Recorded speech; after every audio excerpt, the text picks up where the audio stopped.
Okay. Gotta be.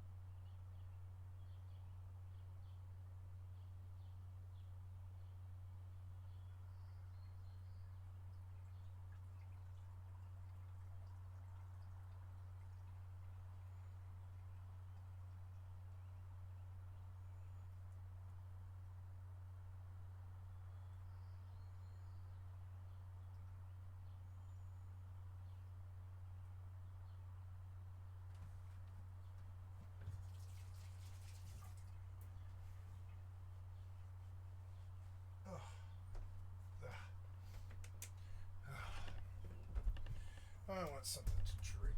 Nice.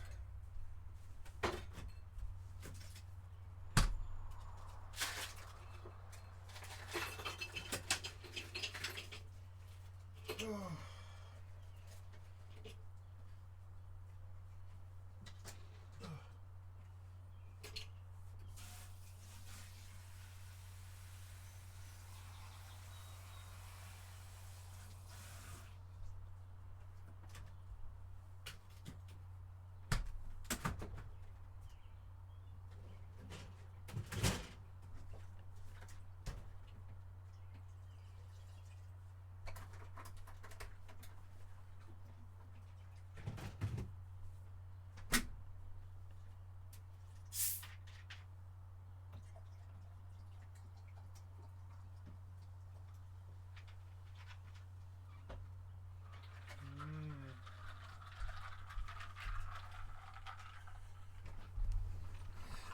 'Cranberry spritzer.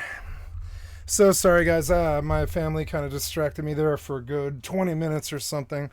Not much I can do. It's like I gotta bring in the car. It was 8 big pounds of potting soil again. Maybe the last time, though, which is good. I don't know if it's the last time, but maybe the last time for a little while.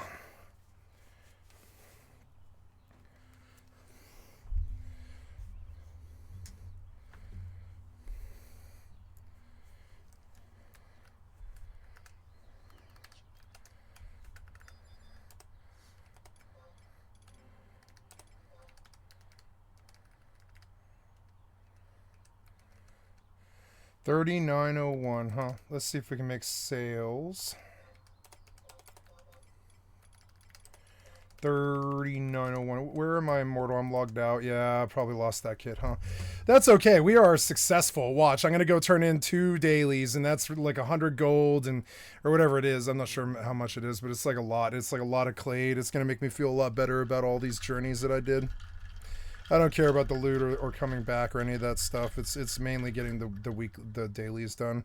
I didn't get out with mounts, but that's because I got attacked repeatedly, which is fine.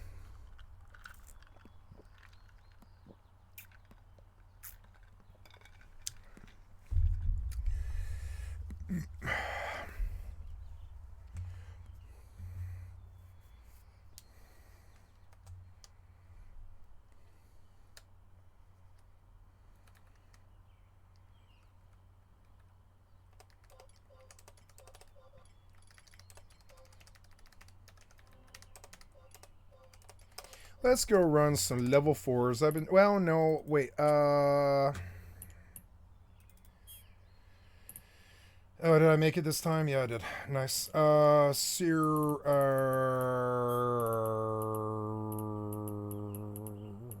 getting in a wreath, are we? Yeah, we're getting in a wreath. In the item hanger. Oh, yeah. So I apparently... Crates of high-tech...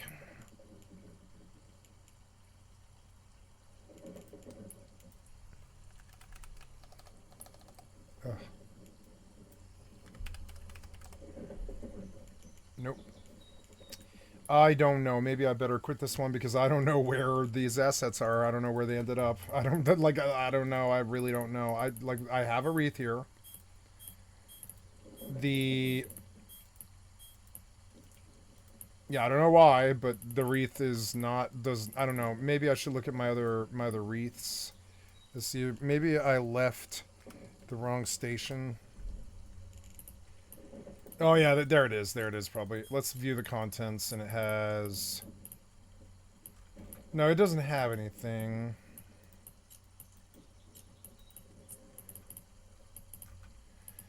Yeah, we have wreaths all over the place, but I don't know where to.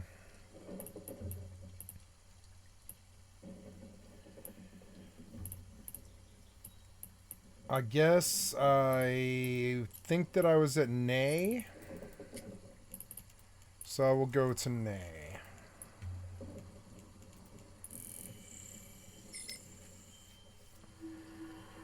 I don't know.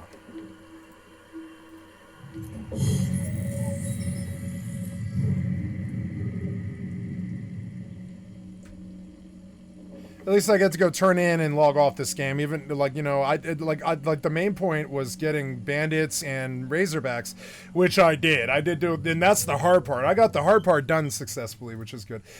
I can't affect whether or not somebody, you know, attacks me. I can't. Or I can't do anything about somebody attacking me. I can't do anything about that. You know, that just happens. Especially not 2v1.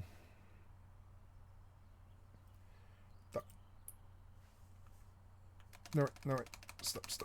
I want to autopilot. Autopilot engaged. So, but Goonies never say die, so I'm just gonna try and stumble through to where this fucking person killed me and just. Oh, why am I being loaded? I got kicked out? Why did I get kicked out?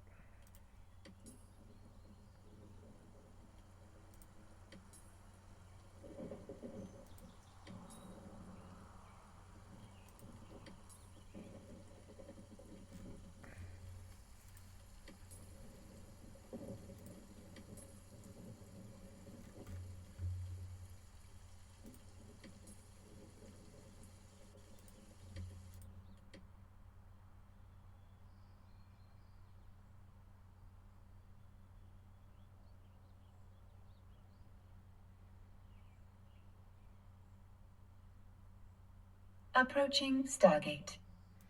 I cannot log in. Let's try again.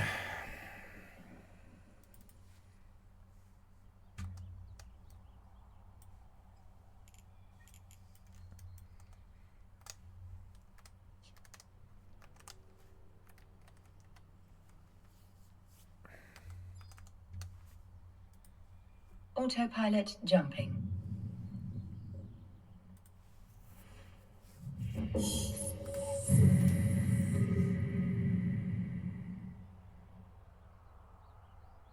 Warping to Stargate. Warp drive active.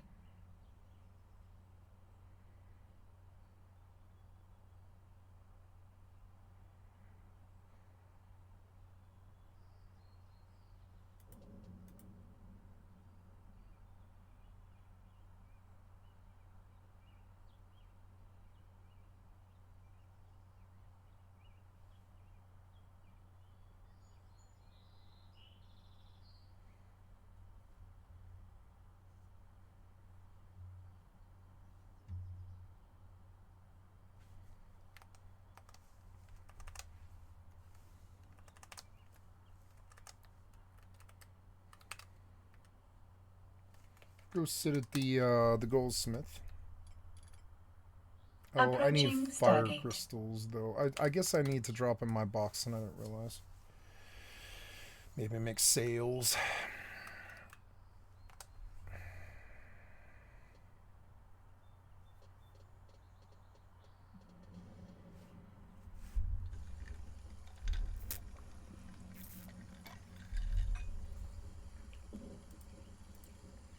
Autopilot jumping.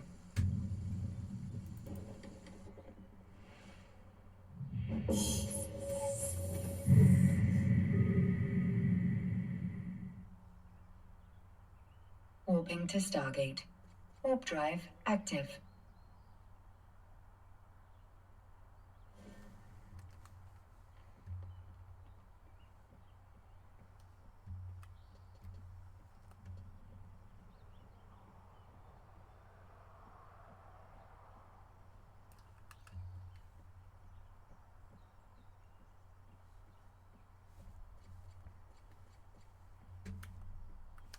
Just wandering around, seeing if I can maybe recover. I don't think so. I think the pig probably got killed, and the pig corpse is probably definitely gone. Now, I kept running this way, I think, but I didn't need to. I mean, I don't Approaching know. I don't Stargate. care. I don't care. Just suicide. Just take me back to the home.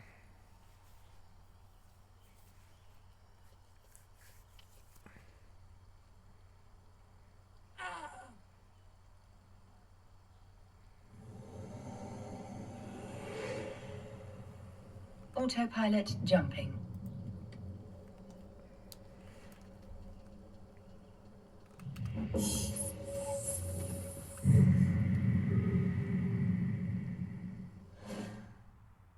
Warping to station.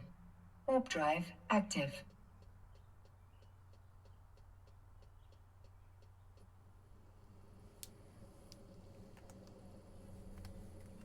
Okay, now for the real rewards, which is turning in quests, which is going to be a lot of clay, and I'm happy. Two dailies is a lot better than I normally do. Like a lot better. Like I don't know, it's been like a week since I last did a daily or something, right? That's how you can tell. Like I died. Yeah, I died twice. But in the second one was just careless trying to tell a story about how I don't want to be given gifts. I don't want to be given gifts. When I began to realize that like Approaching station. it's always an ulterior motive, always. I don't do gifts. I think gifts are for children, spouses, family. I don't really think gifts are something that I want to do ever again.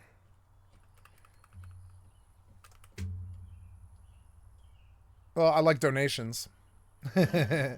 But I mean, like, you know, gifts as in like gold or loot or anything like that. I don't want to. I don't want to take gifts from anybody ever Docking again. permission requested.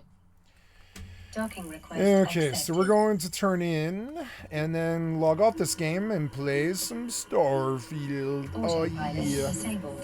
Waypoint reached.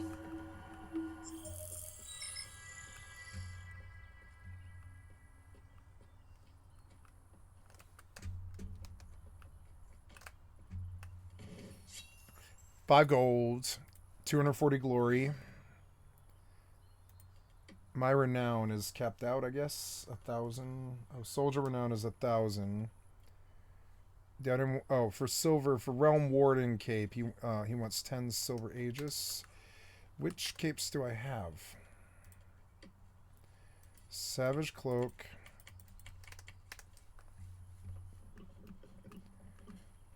Okay.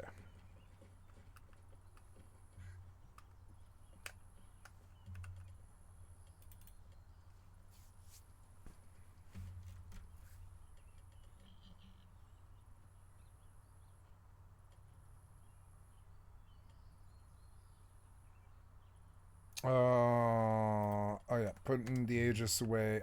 Let's see if I can buy.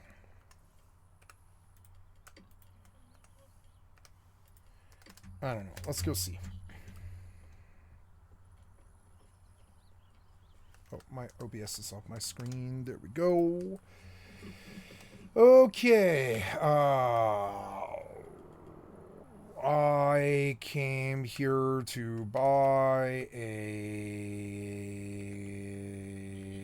cape. And I would like to trade 10 silver. Trade will give you.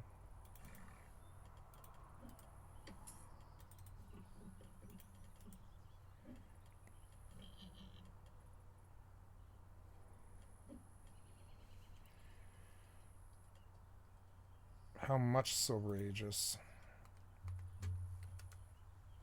Okay, I don't know. Fucking ghetto.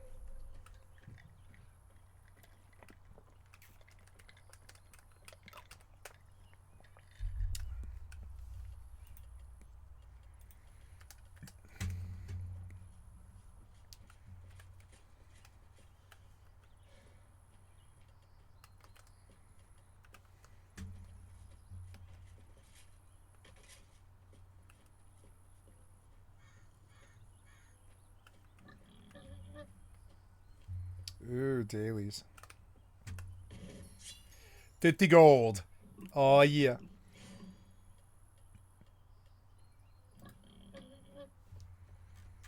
Cool. Yeah.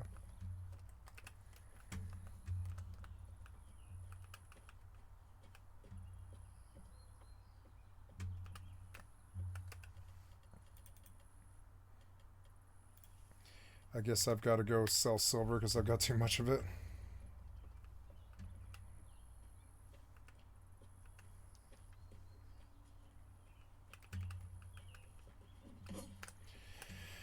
Okay, let's buy 100 broadhead arrows or whatever, 117, and then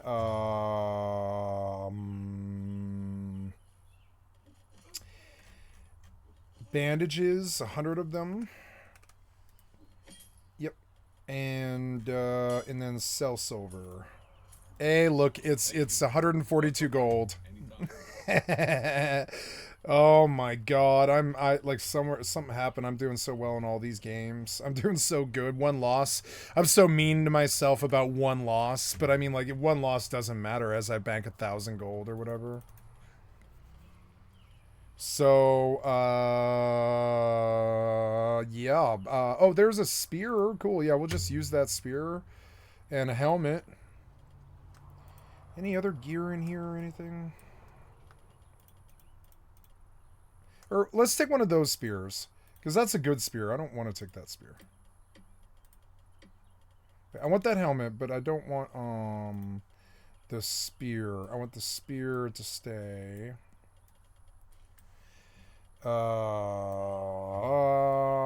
Yeah, we'll just have this be like an animal dump box, I guess. Because it's like, yeah, I got a lot of stuff here. Okay, then meats, alchemy, spears. We'll use this spear. How much durability on this thing? 45. Wood, more animal byproducts, saddles. Is there any of this? Ooh, razorback bags. Yeah, we'll take 2 razorback bags, please. Yep. 1, 2. Oh no, that's a bear bag. Razorback bags. There we go.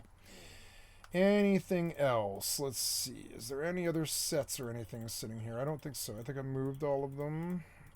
Good. So now I can just walk away and it closes all of it, right? Yeah. And then nope. So okay, we've got a nice spear and a helmet. We'll buy. Oh, I don't have any money. Oops. We're gonna go get 10 gold. Keep it cheap.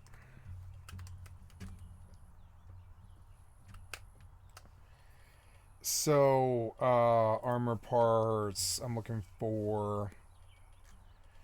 Oh, look, my market has something new. What did I get? I got. This was for. I got 60 gold for probably all of those pets that I sold. Like pretty much right away, which is cool. So, I'm back up to 1,000. Nice. So, that, yeah, apparently I'm cracking this game too, apparently. So, I guess I want to decline, or no, I guess I have to switch ships to this wreath. This wreath doesn't have anything, which is so annoying. And we'll have to decline this mission. Okay, 10 gold. We're coming to buy armor parts. Yeah, what do I care? We'll buy this stuff. Yep. And then, oh, that was, how much money was that? It was a lot. Because you put latest first. Damn it. Oh, it was 5 gold. So that's okay. Whatever. I'll get out another 5 gold. To get arm and pants or whatever. No, arm is right there, yeah. And then so, but I do need pants. Get out 5 gold. And we will buy pants, armor parts, pants, bone tissue, mercenary, plate leggings or whatever. Yep. And then I want to bow, melee bows. This is a crapite or crepite. Bow, short recurve bow was 77. Let's see what we can get for. There's a decurve bow for a gold with 122. Yeah, we'll take that. That's fine. That's a decurve bow. Okay, decurve bow. Dur.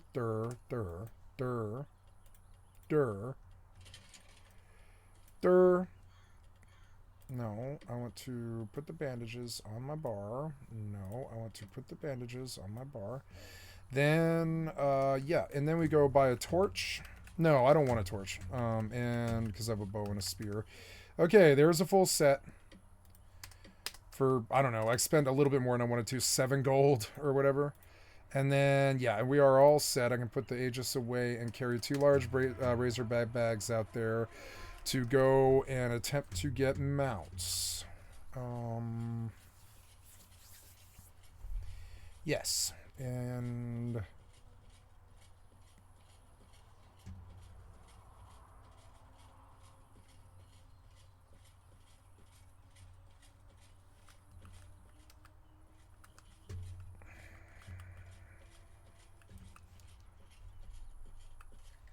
oh, I want to. While I'm here, it's slow, but I want to go browse the guild housing vendor, which I think is this way. Yeah, it's like this way, and I want to see what stuff I can do as a guild now.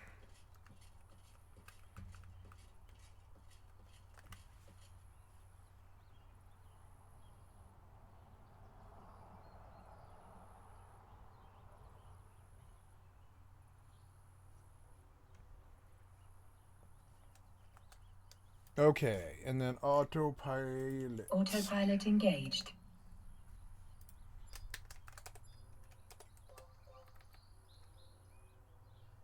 Warping to Stargate. Warp drive active.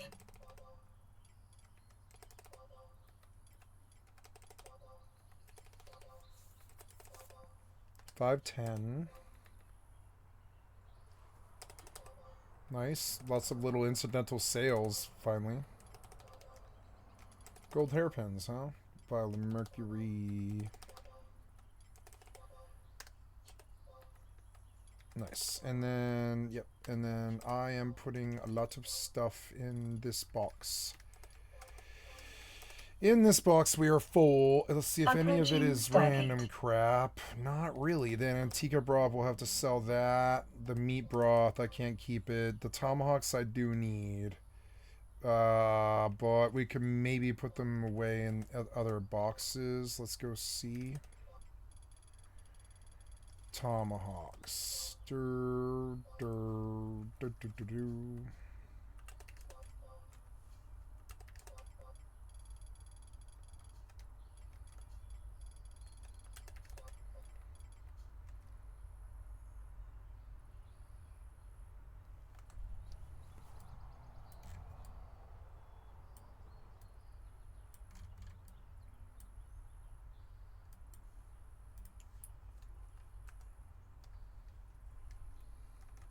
Autopilot jumping. Oh, yeah. Ooh, white mace scrolls. So... Let's... Oh, I don't know. I don't need gold beast coins, do I? Nope. So, we have a lot of stuff here that I really just... Well, that doesn't really work, though, does it? Pet food Zeta, right? Yeah, we have a lot of stuff to sell. But, or, I'm sorry. So, dump pet food Zeta away.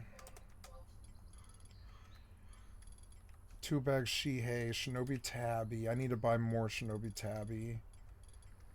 Pugil scales are worthless. Bone chips, wind crystals, land crab meat, bird eggs, bird feathers, water crystals, mithril beast coins. That's good. Ulu Gelleran milk. I don't know. I mean, I don't know. Maybe I'll just sell that. Stack of dark crystals. That's always good. Mithril ingots is good. Stack of mithril ingots. Ice crystal, mithril ore, cotton cloth, water clusters, light crystal, ice clusters. lightning crystals, and we sort all of this. You know, I could send this off to the alt. It's not that bad, I suppose. I could send a bunch of this off to the alt. Yeah, let's send a bunch of it off to the alt.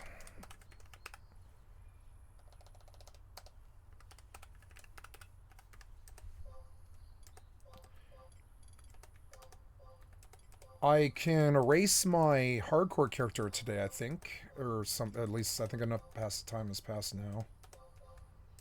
And I could start over again, try to make a real attempt at taking Black Mage to 17 without dying this time. Autopilot jumping.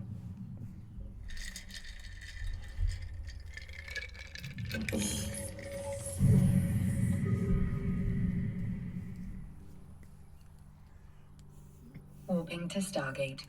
Warp drive active.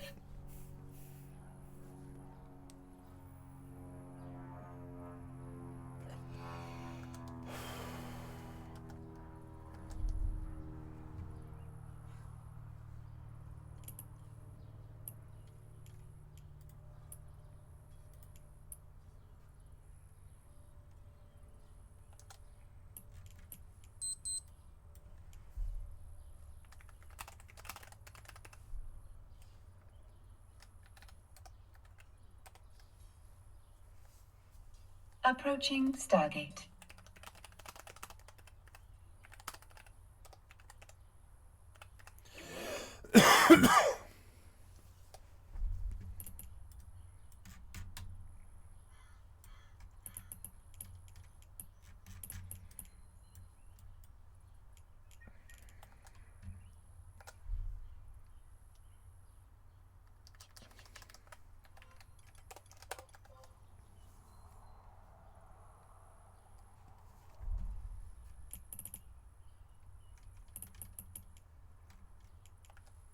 So Marquis Dragon got his own community spotlight on Eve. Wow.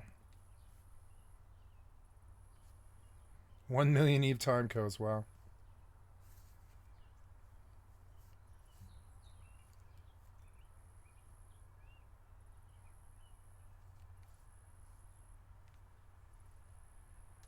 Autopilot jumping.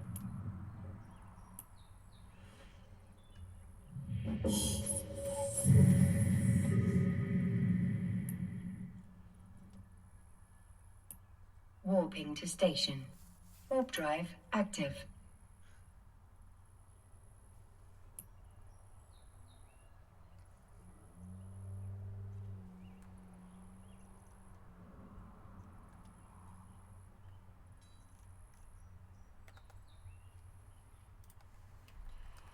Okay, so we are looking at Artesian Architects.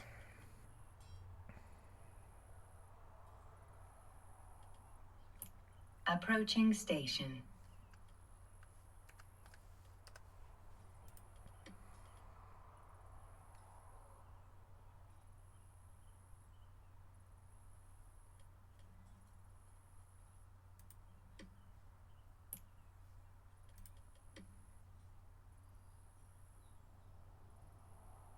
Oh, as I complete tasks.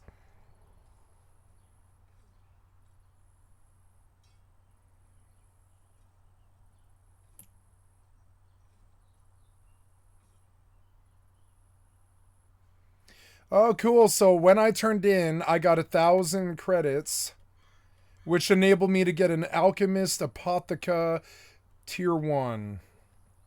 Alchemist table contract for a vial vendor.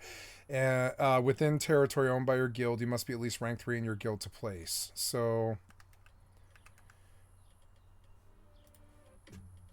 Alchemist Apotheca with tier 1, tier 2. Oh wow, yeah, so culinarium, smithy, butchery, stone refinery, foundry, tier 1. Oh look, I can, like if I chop trees, I can become like a solo like castle owner and have all these crazy things, and I like this game. I like this game like Eve. I will continue to play it. Bank 1, a set for constructing a bank, includes plans for a banker. Wow, you can put a bank. You can get a bank. A bank is Docking cool, but all it permission really requested. is just Docking like, request accepted. I don't know. If you get big, they probably raid you. But I would like a priest. Autopilot disabled. Look, as I do Waypoint dailies, reached. I'm gonna be able to get myself a priest.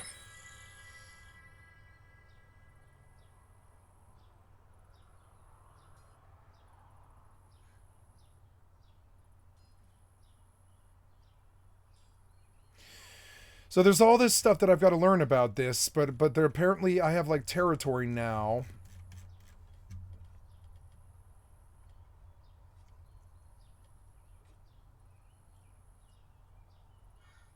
Ooh, a stable would be so good.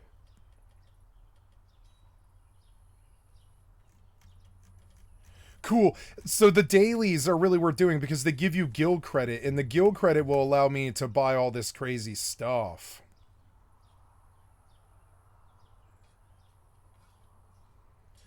I don't need all this crazy guild stuff.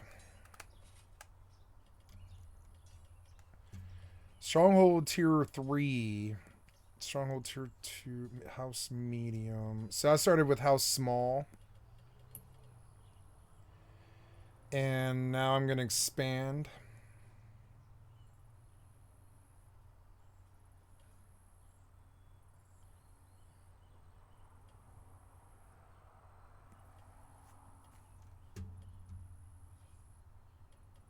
Cool, I can get a medium tier house. But I'll probably have to abandon the old house, which is fine.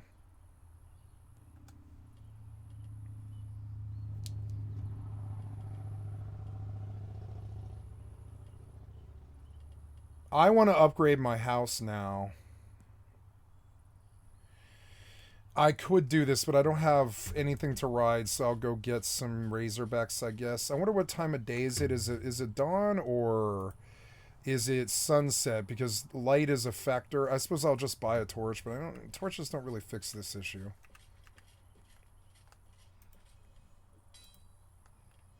Okay, so my jewelry is in the house. I am trying to go to the mortal map.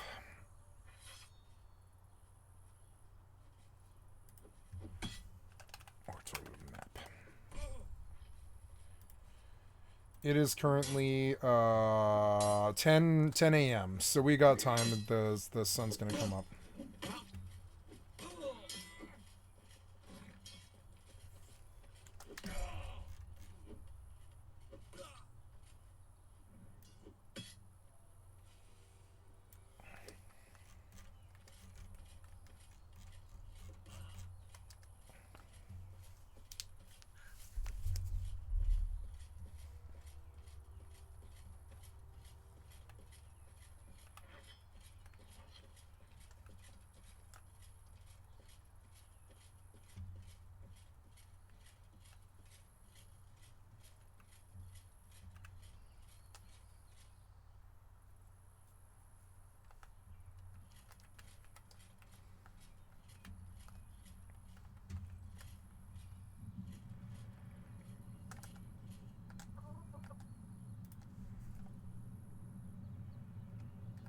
Oh, that's immortal? I was like, why does it sound like a spaceship?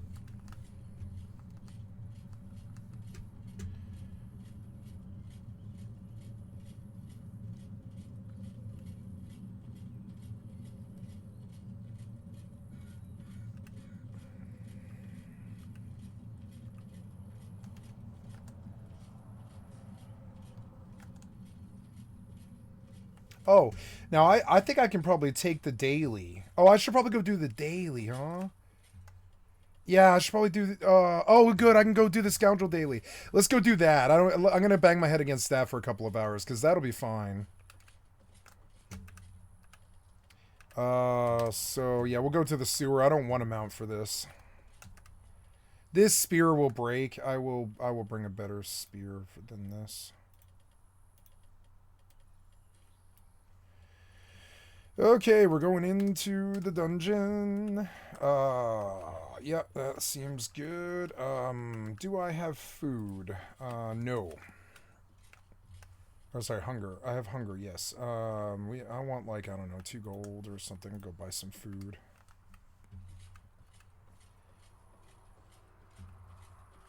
Let's go see if they sell food on the auction house.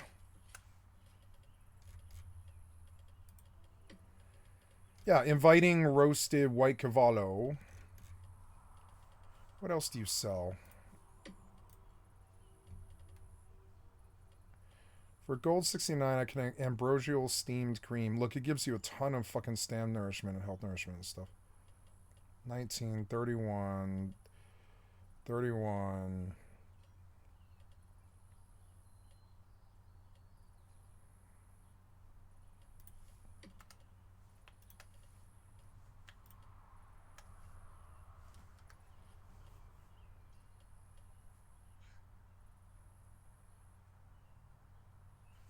I'm gonna need more than that.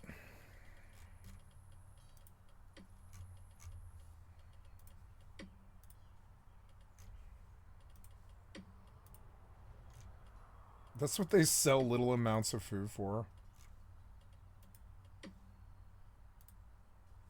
Steamed cream.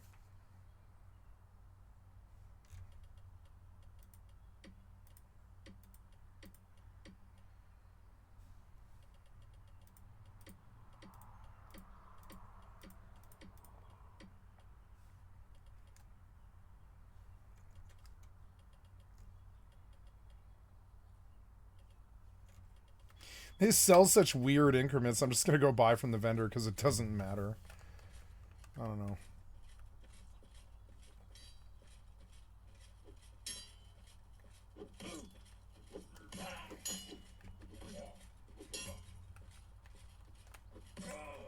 Oops.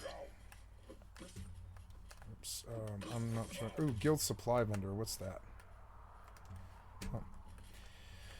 Grocery vendor. I would take some simple pig pie. I don't know, like 800 of it or whatever, 600 of it.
I don't know why, but these items went away. They're just not there anymore. I don't know what happened to them. I have no idea.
I suppose it's prime time. Going to that dungeon might be kind of dumb.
Go down there with that crappy spear, I guess.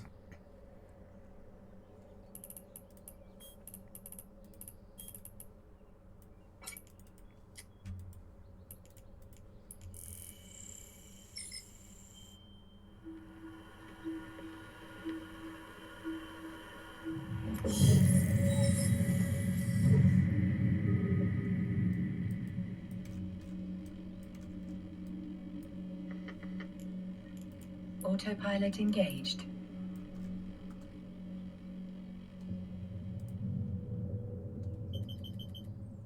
Warping to Stargate. Warp drive active.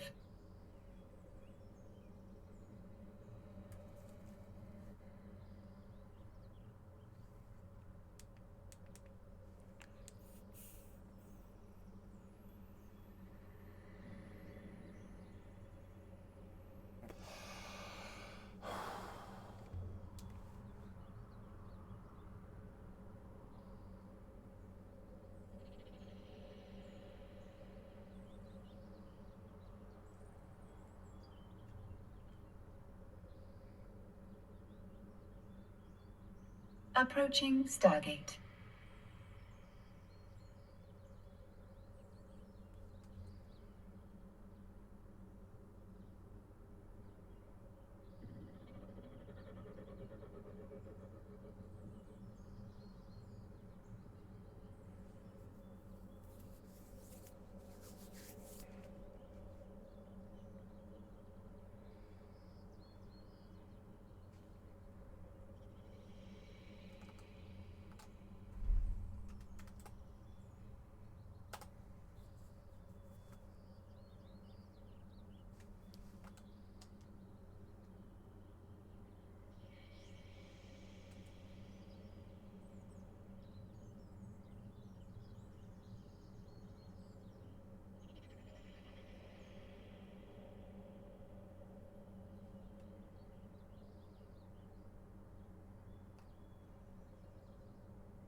Autopilot jumping.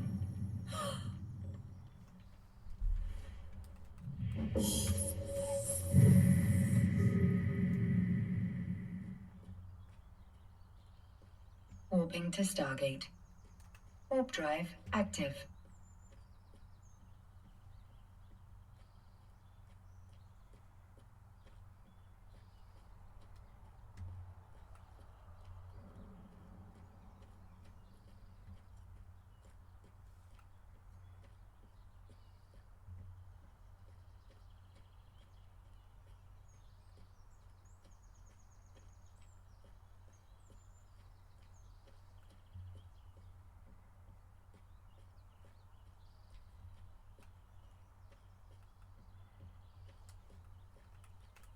Approaching Stargate.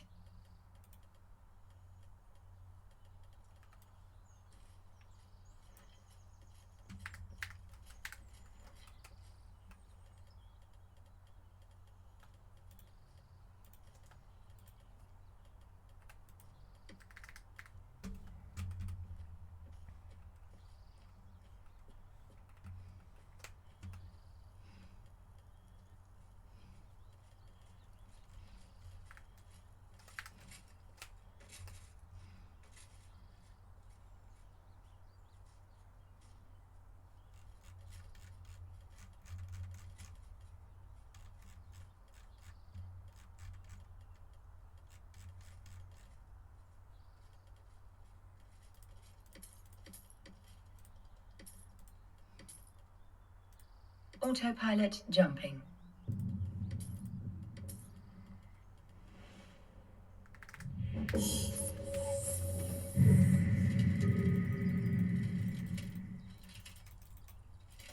Warping to station. Warp drive active.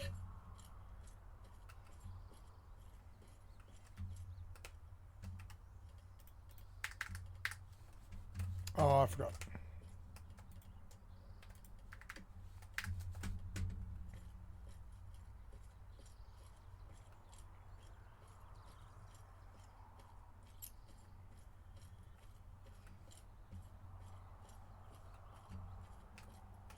Let me show you. Approaching station. Deal. Welcome back. Anytime. Why do you constantly ask me that? There we go. Okay, we're back up. We're going back into the fucking thing.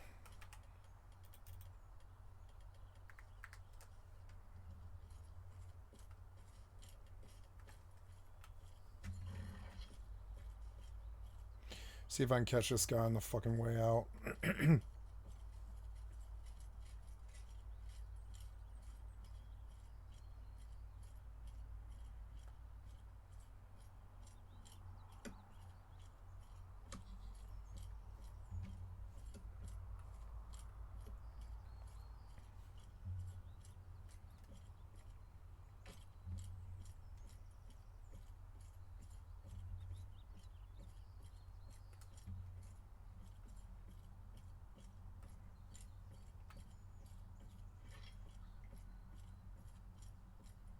Docking permission requested. Docking permission requested.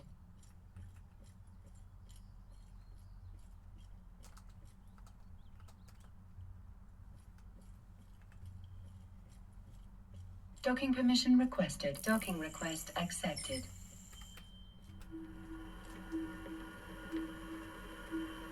Autopilot disabled. Waypoint reached. Oh, is she thirsty? No, I don't think she's thirsty. Oh, can she get thirsty? I'll go get some water. I didn't realize, but I'm like noticing a big difference in my stamina. And like I think it's because I didn't drink water. I didn't understand the thirst meter. I thought it was like something you could just ignore, but maybe not. I'm gonna go see.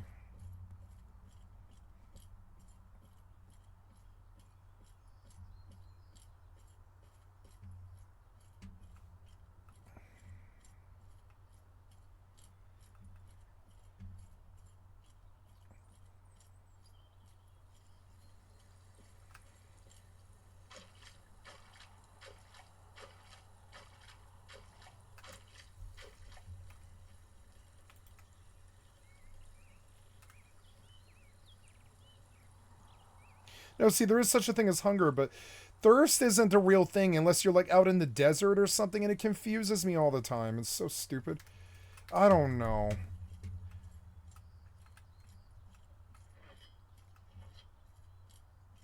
I don't know.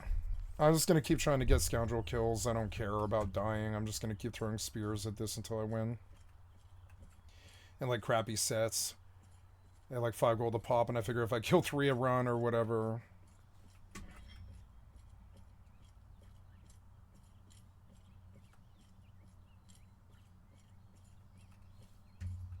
Oops. Ah, I hate the layout. It's so annoying.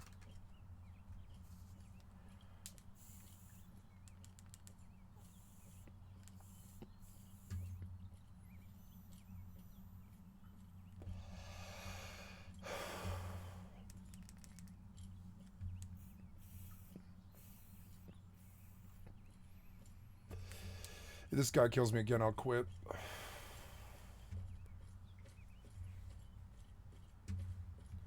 Play a different game. Maybe I can catch him down here again. Where did he hit me? It was like over here.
Ugh.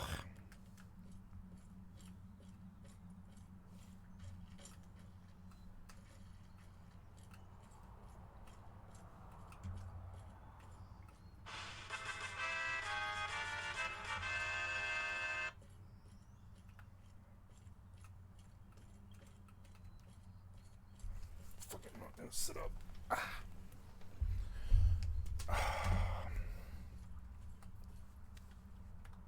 Oh god, it's 2.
They detect by movement? I don't know. That one isn't going to aggro for some reason. Works for me.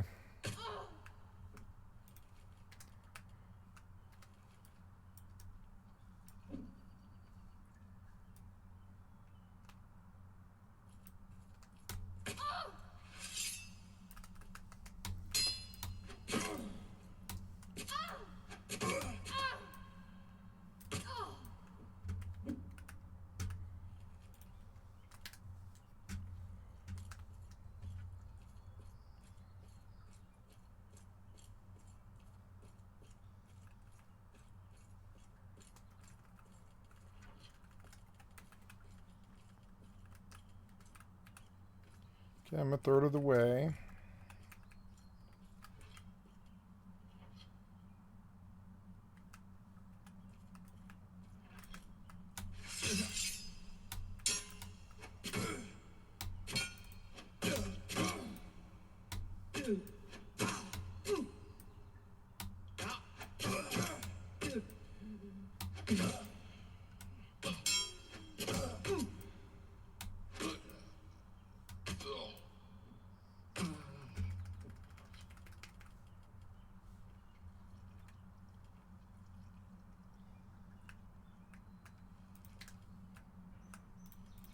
Hey, a torch.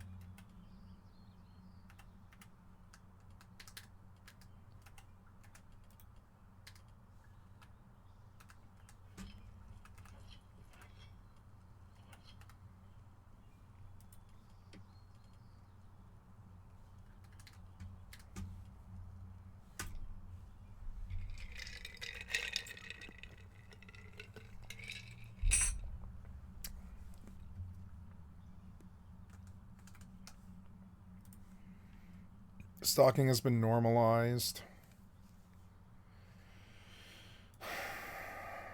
You're now seeing conflicting reports around the killing of Jonathan Joss, and it's got the internet divided. We're now seeing Pride abandoned by big corporations. We just got a crazy plot twist in the national news of a guy who was accused of threatening to kill Trump. You got a scandal growing around Trump's new FEMA head who told staff he didn't know there was a hurricane season. We're talking about all that and much more on today's brand new Philip DeFranco show. You daily dive into the news, starting with this. Was actor Jonathan Joss just killed in a homophobic hate crime? That What? many people are asking and claiming after he was just shot dead outside of his home in San Antonio on Sunday after an altercation with a neighbor who reportedly was apprehended soon after. And Joss, if you don't know, he's best known for his roles in King of the Hill. And No!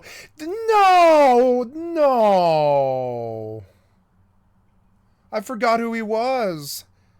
visiting the site of his recently burned down home with his husband, Tristan Kern de Gonzalez. And according to a Facebook post from Gonzalez, when we returned to the site to check our mail, we discovered the skull of one of our dogs and its harness placed in clear view. This caused both of us severe emotional distress. We began yelling and crying in response to the pain of what we saw. While we were doing this, a man approached us. He started yelling violent homophobic slurs at us. He then raised a gun from his lap and fired. With Gonzalez then going on to write that he was murdered by someone who could not stand the sight of two men loving each other. And so you had that statement painting a pretty clear picture as to why this couple was targeted, but you had San Antonio police heavily disputing that and saying, our investigation has found no evidence whatsoever to indicate that Mr. Joss's murder was related to his sexual orientation. Should any new evidence come to light, we will charge the suspect accordingly. And so with that, as it turns out, according to reports, this is not the first time the couple has had issues with the neighbors. With Tristan even making it seem like their recently burned down home was possibly because of arson. With them writing, that home was burned down after over 2 years of threats from people in the area who repeatedly told us they would set it on fire. We reported these threats to law enforcement multiple times and nothing was done. And then all of this is the neighbors have their own version of events and they're painting a much different picture of Joss's time on the street. With, for example, one telling My San Antonio that, quote, he would just walk up and down the street, he would just like scream, saying he was just very loud,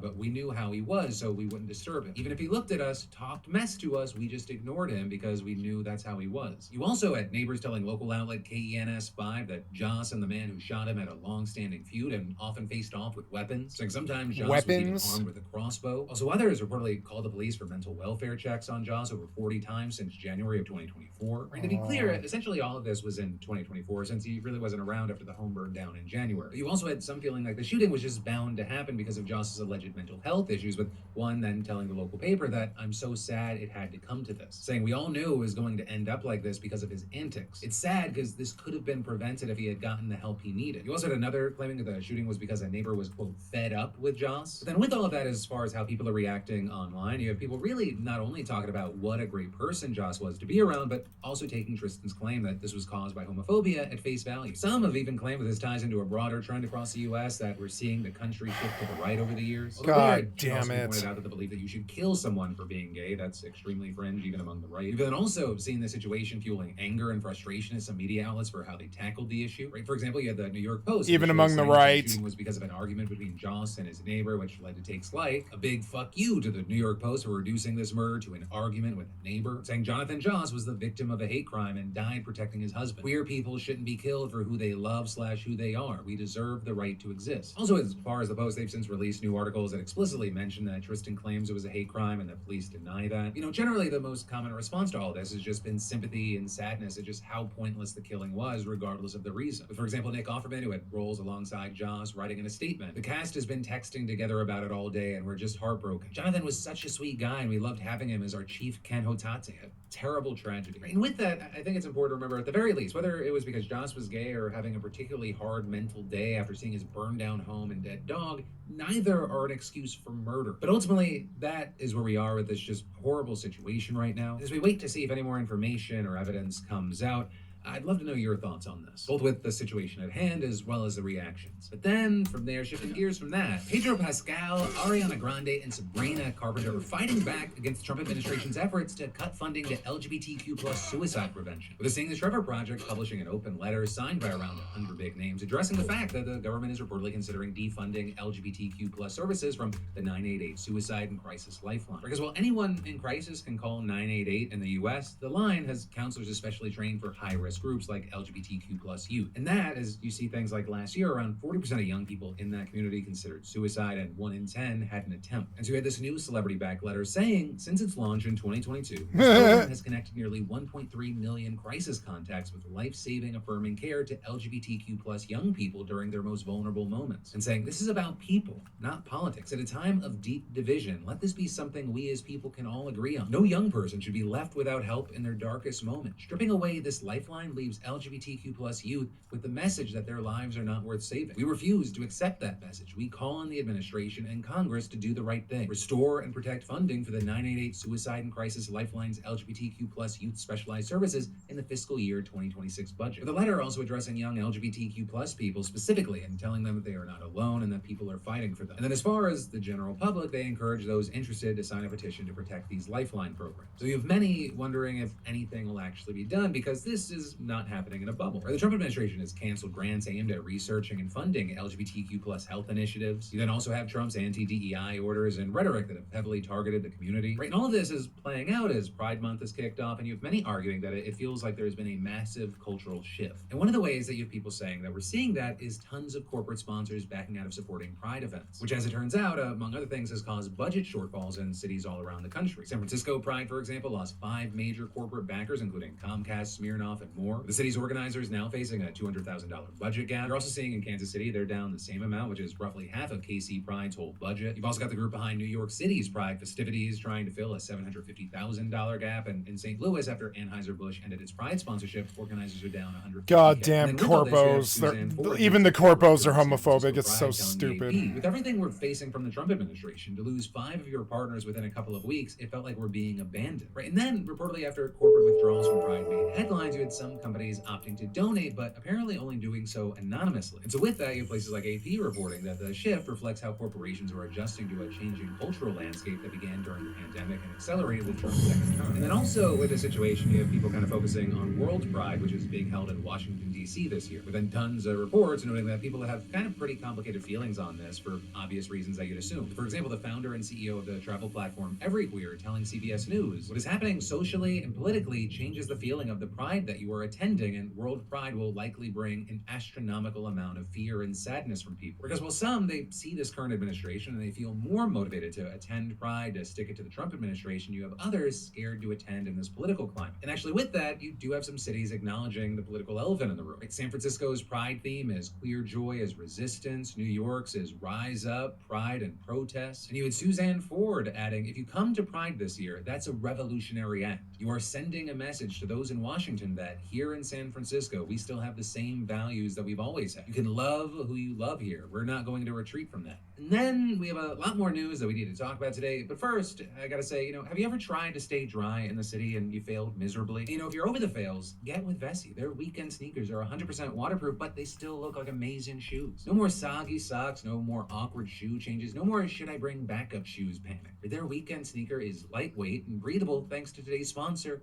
Vessi's Dymatech Tech. They're super super convenient. You just slip them on in seconds and you're ready to hit the subway, run errands, walk the dog, or grab coffee with friends if you have some of those. And these sneakers, they can handle city sidewalks, rainy crosswalks, and random puddles like a champ. They're stylish enough for work casual, but tough enough to take on whatever the weather throws at you. Plus, something I love is they come in half sizes, which is clutch if your feet aren't perfectly average. I put miles on my sneakers and they're still going strong. So hey, scan that QR code or go to Bessie.com/DeFranco for 15% off your first pair. The discount's applied automatically. And with a 1-year warranty and worry-free 30-day returns, you're covered for every journey. But then, jumping back into the news, so this is Dimitri Deshawn Scott, and he's been charged with armed robbery and aggravated battery of another guy by the name of Ramon Morales Reyes in Milwaukee. With Morales Reyes claiming that Scott knocked him off his bike, cut him with a box cutter, and then stole the bike. But last week, Morales Reyes had made national headlines when Homeland Security Secretary Kristi Noem announced that he had been arrested for writing letters threatening to kill President Trump. Noem describing him as an illegal alien who threatened to assassinate President Trump and claiming that he had entered the U.S. illegally at least 9 times and had a criminal record. And in the announcement, Noem also included a picture of one of the letters where the author had written, "You have been deporting my family, and I think it is time Donald J. Trump get what he has coming to him," with him adding that he would self-deport himself after using his gun to shoot Trump in the head. With then legal documents also revealing that the letters, which were sent to the Wisconsin... What is wrong with my people? They're getting so sick. Had a return address with his name. And so, unsurprisingly, that story gets a ton of traction with Noem and Trump supporters touting it as a success of Trump's immigration crackdown. But now, it turns out that Morales Reyes likely didn't write those letters, and the plot twist is that it was actually Scott. In a new complaint, you have prosecutors alleging that Scott wrote the letters pretending to be Morales Reyes in order to get him deported so he couldn't testify against him in the criminal robbery and battery case. And currently, it looks like the evidence is actually pretty damn strong. First of all, you had Milwaukee police saying that when they interviewed Morales Reyes, they found that he, quote, does not read, write, or fluently speak English, adding that a note from him that they had analyzed also showed completely different handwriting than the letters. And you had prosecutors saying that police listened to phone calls Scott had made from jail, including ones where he talked about sending letters, asked for the address of the Wisconsin AG's office, and repeatedly talked about how he had a plan that was going to get his case dismissed, with him even explicitly saying on one call, "This dude is a goddamn illegal immigrant and they just need to pick his ass up. If he gets picked up by ICE, there won't be a jury trial, so they will probably dismiss it that day. That's my plan." And then, here's the real kicker, the complaint literally says that during an interview with police on May 30th, Scott admitted that he wrote everything on the letters, and adding that he, quote, admitted that his intention was not to go after President Trump, but solely to prevent Morales Reyes from testifying at his trial. And so now, in addition to other charges against him, prosecutors have filed new charges of identity theft, bail jumping, and felony intimidation of a witness in a criminal complaint, with Scott's trial scheduled for July. But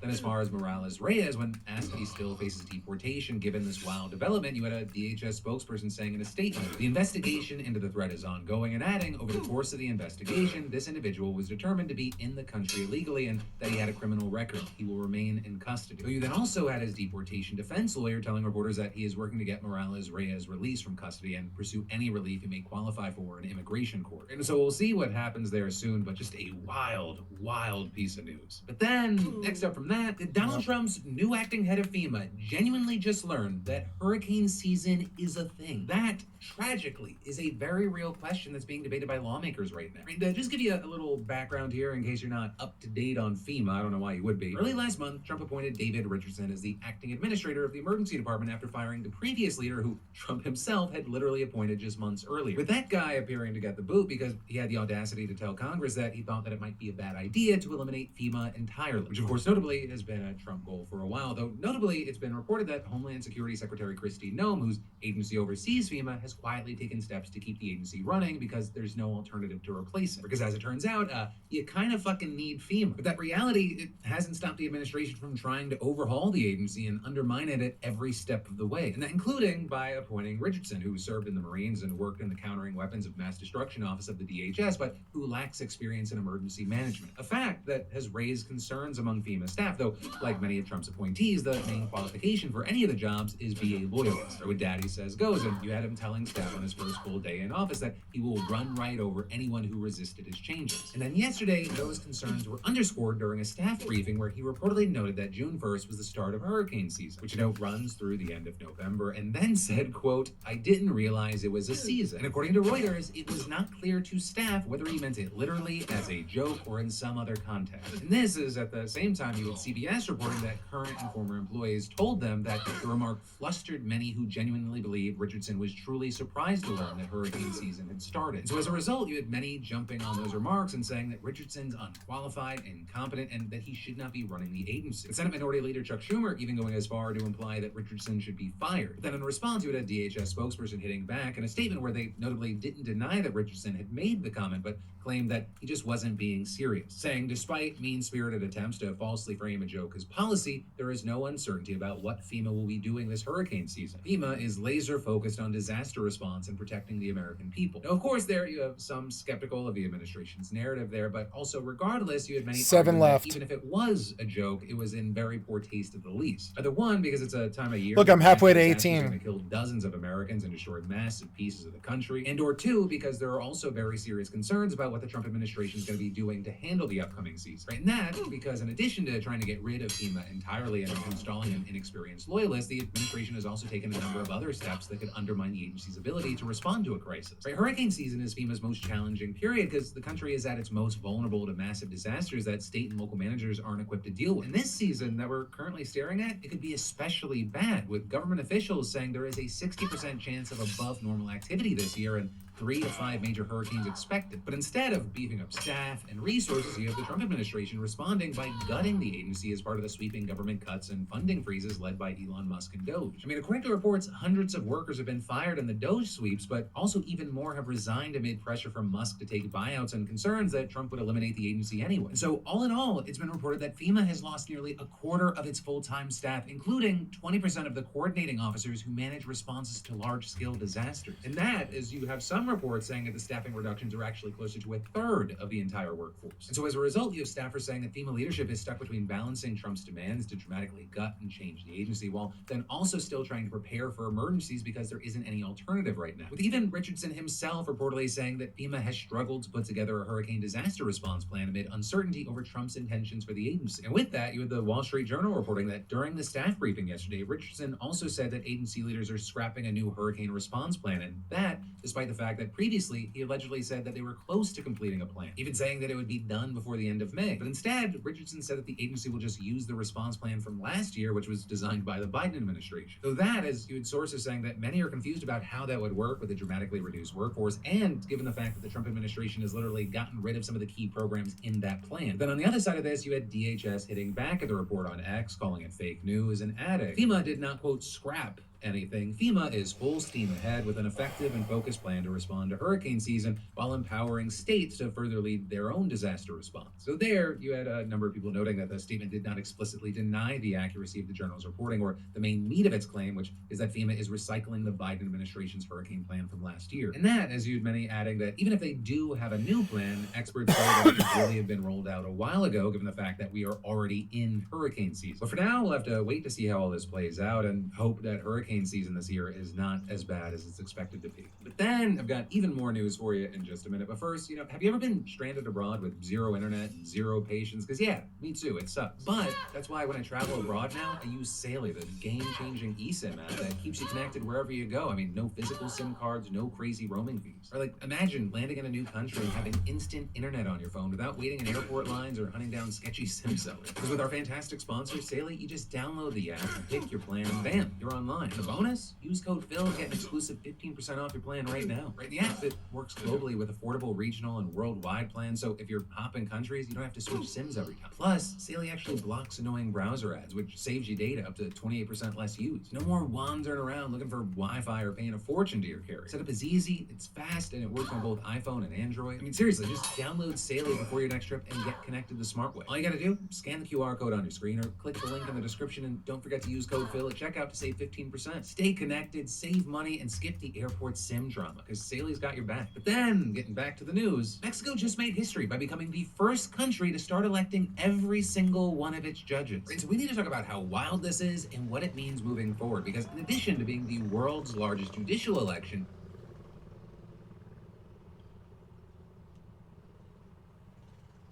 it is also the most controversial. Because right now, you have many claiming that this new practice, it's going to chip away at the country's system of checks and balances, flood the system with underqualified or at the very least partisan judges, and ultimately empower the ruling party. A party that notably already dominates the Mexican government, holding both the presidency and a majority in Congress. And, when you noted, they both just so happen to play a massive role in screening and nominating the candidates in the election, which is part of the reason so many have called this process rushed and superficial. But what they cannot call it is ineffective, because it now appears that the ruling party has total control over the country's Supreme Court. 86% of the vote counted. Every single judge on this new 9-member Supreme Court had been on lists of recommended candidates that were distributed to voters by the ruling party. And then, in addition to that, we're still waiting on results from more than 2,600 other federal and state magistrates. And, unsurprisingly, it looks like the ruling party's going to have a very strong showing there as well. And so you have the party's opponents claiming that it's just the latest in a series of events that spell trouble for democracy in Mexico. Some of those other things, including the shuttering of several watchdog agencies last fall. And then, as far as the judicial election specifically, you have critics saying that judges will be more afraid to issue unpopular rulings because they want to get reelected. Plus, you have many saying they could become beholden to politicians and local power brokers like drug traffickers. I mean, we've seen one former Supreme Court justice even saying in an interview, this signifies the end of the independence of the judicial branch. Then an expert on judicial independence and a director of a Mexican NGO adding, it did not seem to me to be a democratic exercise. It was a clear attempt to manipulate the vote. But then her and other volunteers also claiming that they detected several irregularities during the election. Things including voters carrying printed sheets indicating which candidates to select, multiple people entering voting booths at once, and voters taking photos of their filled ballots, which is a possible indication of vote buying. And then beyond all that, you had many Mexicans reportedly saying that they were confused by the process. But I mean, just Oh, I got it done. I got it done. Actually, that was faster. It was like faster. Literally faster. It was only at 13%, which is just abysmally low. I got it done. I got it done. I don't have to go back there. Yay. In fact, it's slower than any other federal I got it done, though. Democratic history. And actually, as it turns out, you had hundreds of career magistrates choosing not to run in the election, and many critics just boycotting the vote. With some saying that they're going backward, remembering a time last century when one party held the presidency for 71 years straight and controlled most of the government. So then with that, in addition to the loud critiques and concern, on the other side, you had President Claudia Sheinbaum, for example, having a different take, with her saying that the Mexican judiciary had long had problems with corruption and nepotism, and arguing that it is best to let the people decide. But they're then saying, after the election, Mexico is the most democratic country in the world. You know, ultimately, as far as how this is going to turn out for Mexico, what I will say is, one, it has been widely understood that there is a lot of corruption in Mexico's judiciary, right? So something, it needed to change. But it is then also separately hard to see this as kind of a judicial takeover by the ruling party. Something that very well, as it plays out, could be seen as a removal of a layer of checks and balances. But hey, time will tell. But then, next up today, the global economy may actually be more cooked than we first thought. Right, that is the headline from the Organization for Economic Cooperation and Development, or OECD, which just announced its growth forecast for the world. And the chief economist got up on the stage and did not sugarcoat a thing. It doesn't matter if you are a G20 economy, a non-G20 economy, if you're big or if you're a small economy, if you're open or relatively more closed. We downgraded almost everybody. So whereas the global economy grew by 3.4% in 2023 and 3.3% last year, it's now expected to slow to just 2.9% this year and the next. With, as it turns out, much of the slowdown being concentrated in China, Mexico, Canada, and especially the United States. Which I will say must have come as a surprise to Donald Trump, because at 1 o'clock this morning, just hours before the OECD report, he posted, because of tariffs, our economy is booming. I guess just never mind that the U.S. economy shrank by 0.2% year over year last quarter. Now, assuming that the tariff rates remain the same, the OECD is predicting that U.S. growth will slow to just 1.6% this year and 1.5% next year, which is just wild numbers because it's lower than the 2.2% that was predicted back in March and way lower than the 2.8% growth that we actually experienced in 2024. And while the OECD did not mention him by name, it appeared to be clear that they were blaming Trump because they were attributing the slowdown to the tariffs, the policy uncertainty, the decrease in net immigration, and a, quote, sizable reduction in the federal workforce a la Doge cut. Also, one of the key takeaways is that they're projecting that inflation is going to shoot up from a relatively low 2.3% in April to nearly 4% by the end of the year, with it then expected to cool down in 2026. Now, to be fair, not everything is set in stone. There's a number of uncertain things. The report admits that U.S. manufacturing may actually grow, but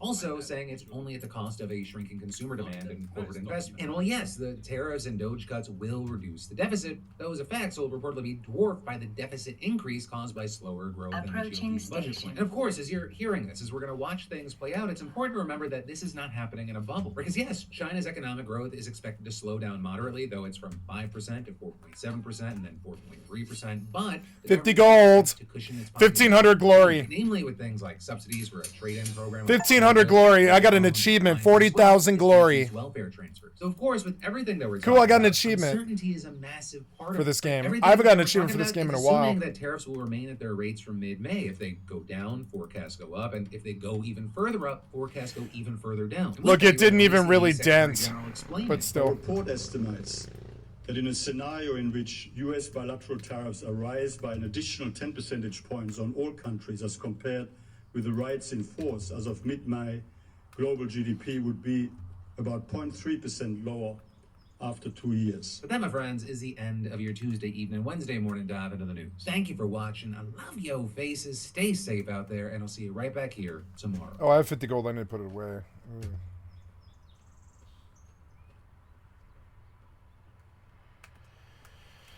Okay. I will take out 15 gold and get another set. This one's a little bit more permanent. Or I don't know. I'm going to do the same thing again. I'm just going to buy a placeholder set so I can kill animals. Yeah, I'll just buy a placeholder set. That's fine. I'll go out and I'll try to get 2 more pigs, and then I'll switch to Starfield Docking here. permission requested. Docking request accepted. I just don't want to play Starfield all day, so, you know, it's good to fill it with a game I actually do want to play. Disabled. Waypoint reached.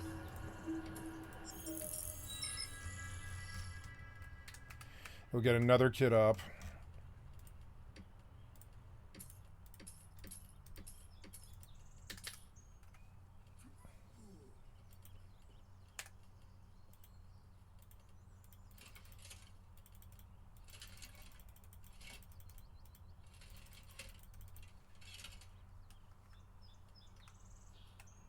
And then I need a torch.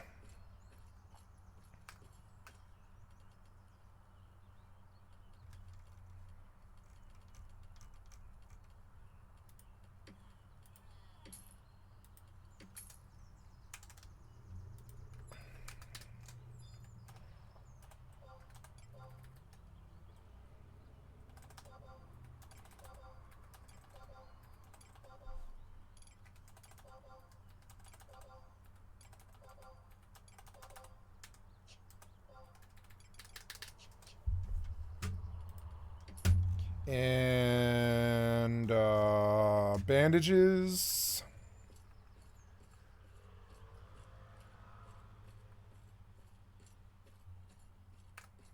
I have what you're looking for. Take like 50 of them. Thank you. Okay. And then what else do I need here? Arrows. I need arrows. Yeah, which is also the equipment. Utility vendor. Broadhead arrows. We'll take 200 of them. Deal.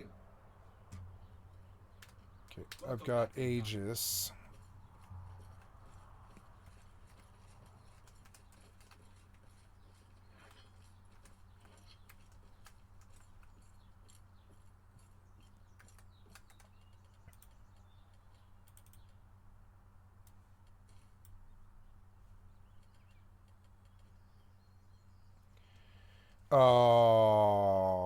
Yep. And then I will sit here by the guard.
Okay, we're going out east. Oh, I'll take a bandit quest now that I've done the daily. Bandit. 9 bandits is not bad. That's easy. Yeah. And we will go out and try and get 2 more pigs.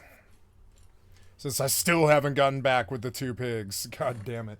It's worse now that it's prime time. It's gonna be more risky now.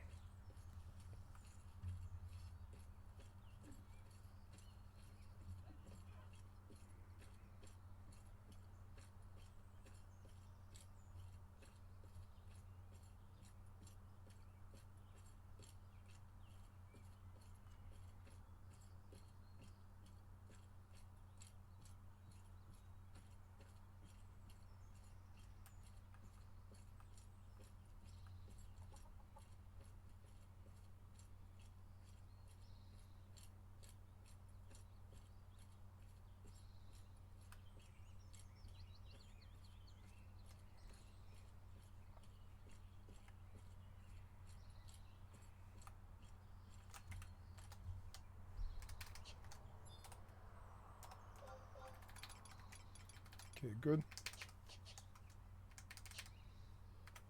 She's a good bank alt. Gonna go to the hardcore and unequip and totally strip her.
There, see, outside your stamina drains way faster. I don't know.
Dirty Glory.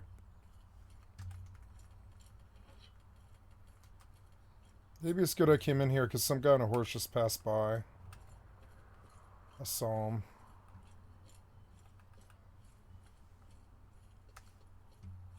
Starting to get better at this game. I can see putting 10,000 hours into this game because they don't erase your work, you know? There was this point where I was like, why should I keep making bases that just get raided on Rust? Why should I keep getting harassed at my fucking door by little pieces of shit? Why should I, you know, why should I just stomach all that fucking toxicity? I don't need to. Go find some place where they don't erase your work, you know.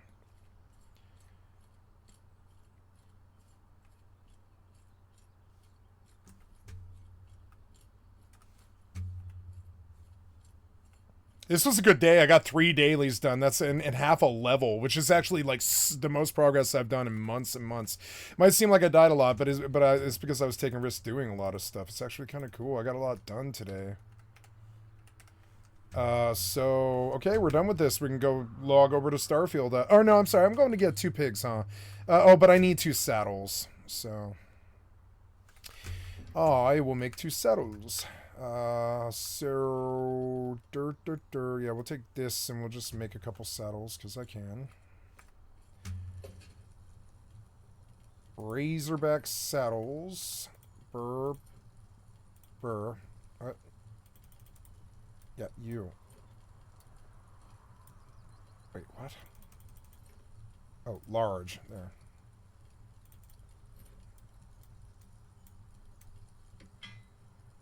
One, 2.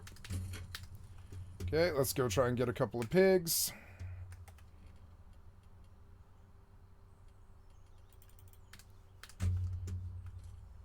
Even if they're young, I don't care.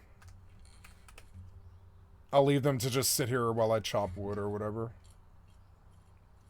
I'm beginning to realize how much I like the town sets, but it's almost the same thing as buying like armor and gear from it. Actually, it's like $350 to buy the town set. So I'm beginning to understand that like 7 gold is a reasonable amount to spend on armor. And like I don't know, like 2 gold, like weapon is where you start to really lose your money. So you always want like cheaper weapon.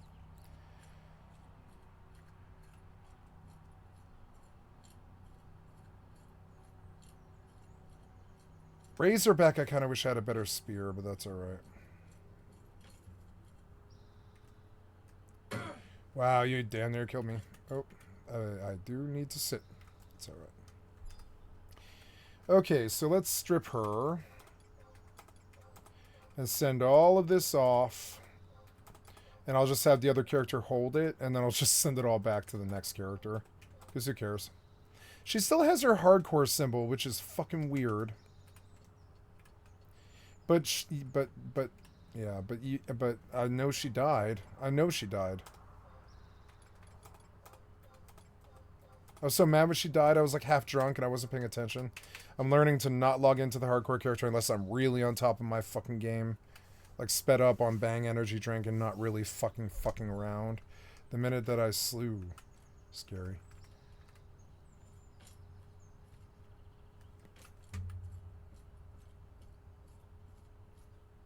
I think this saves a lot of time. Running out back my house and down the mountain saves so much time. I actually have such a good shortcut. I built in such a really good place. Because you can just run to Razorbacks, get mounted, like in like 5 minutes. That's such a fucking good asset. Being able to just mount up and leave like in 5 minutes or so is so strong. You don't always have to get 2 pets, and I fuck around and up spending like 15 minutes trying to get 2 pets, but just 1 pet is like 5 minutes maybe, and you can just be off and on your way. Yeah, like Razorbacks are like right here, I think. Yeah, they're there. Like right from my house. Right to the Razorbacks. It's such a good fucking place. I built in such a good place. You know what I'll do? I'll build a castle. Like right here, I'll abandon and I'll ride stuff from the house to the castle, and I'll build a house. I'll build a castle right at the bottom of where you ride up. Yeah, so you can just get to town fucking fast. I'm not ready to do that yet. Oh, I better kill this young for the food for the pigs. Yeah. Yeah, my stam. Huh?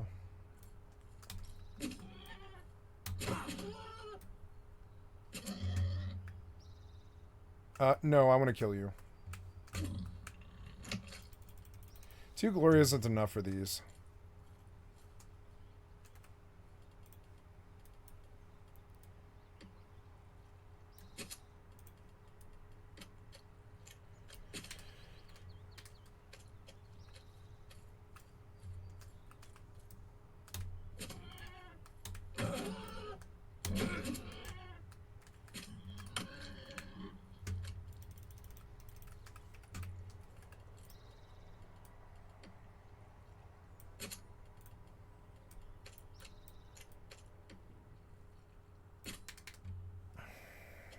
Need a real Razorback. Are they all young? They're all young. Anybody real? No. They, like, I guess the way it works is you have to, like, let them, like grow. And I've killed these too many times, so they're, like, all young. Which does suck. Oh, there's a Belbus. I wouldn't mind getting... Oh, no, I don't think I can train Belbus anymore. But I can kill him. Ah. Damn it. I'm learning to charge up the shot. It's just better. Oh, I can get a Belbus, but let's see if I can keep him. I don't think I can.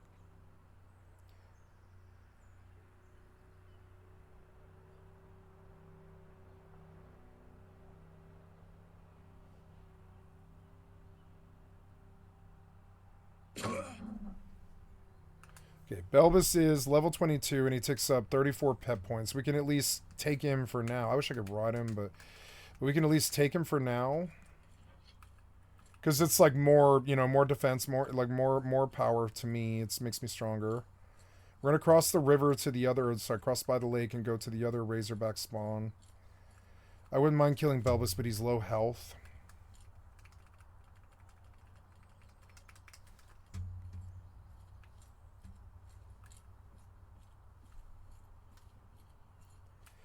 I like Mortals gripping me. It's getting me a little bit more each day. I could see moving here permanently as it got like more and more interesting as I get more stronger.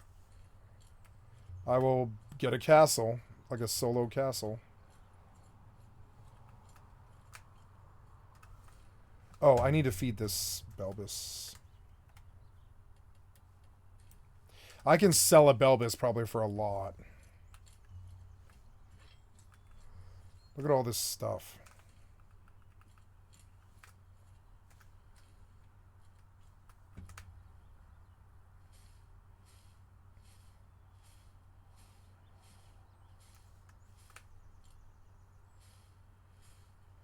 Oh, the flowers have their own thing.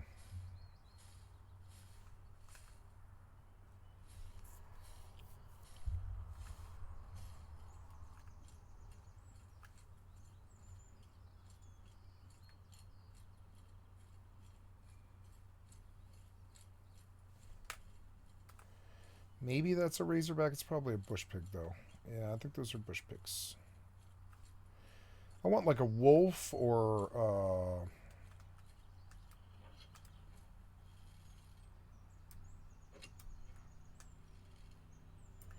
Wow, it would be a lot harder to kill an animal without... Like, man, I didn't know, but a real bow really, really matters.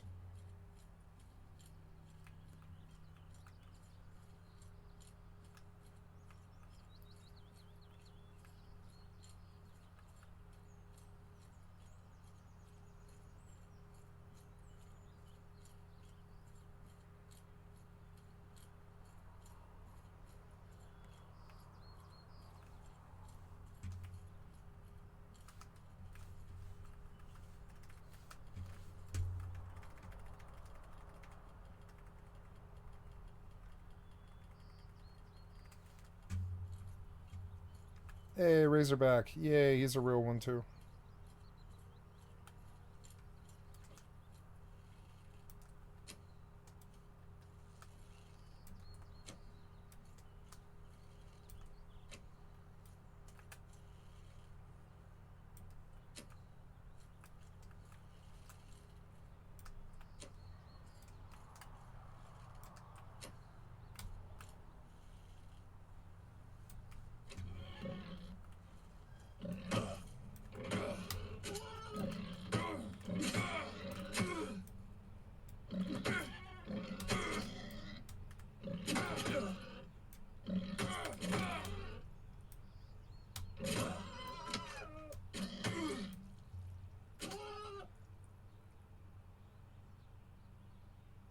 I'll probably have to abandon the Belbus. That's alright, though. At least I got a fucking Razorback finally.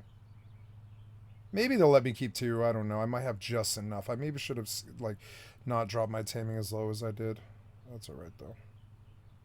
Can always, like, toss another book in or whatever.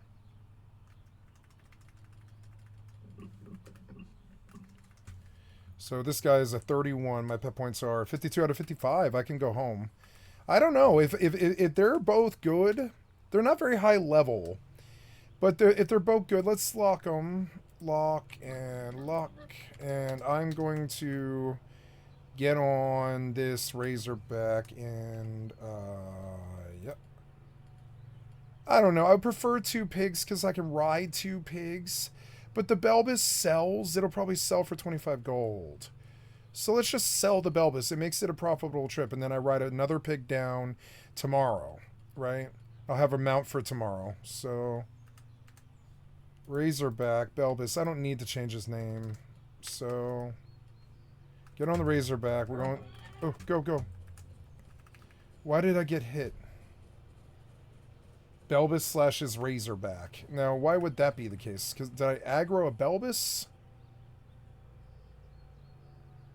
Why did the Belbis? Oh, I think I have a Belbis, yeah. Please let me off.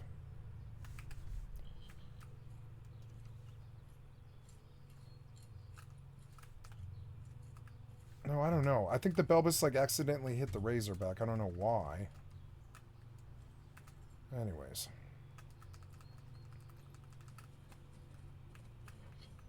Maybe I can sell a Belbis for, like, 30 gold.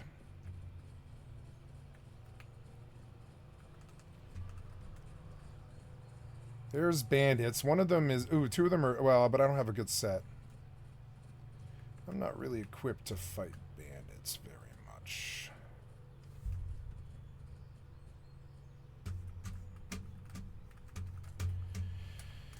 Damn it.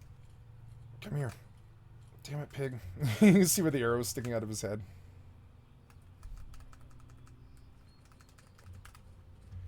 Let's go. Let's get out of here. How did that guy get up? I don't think you can. I think he hid from me.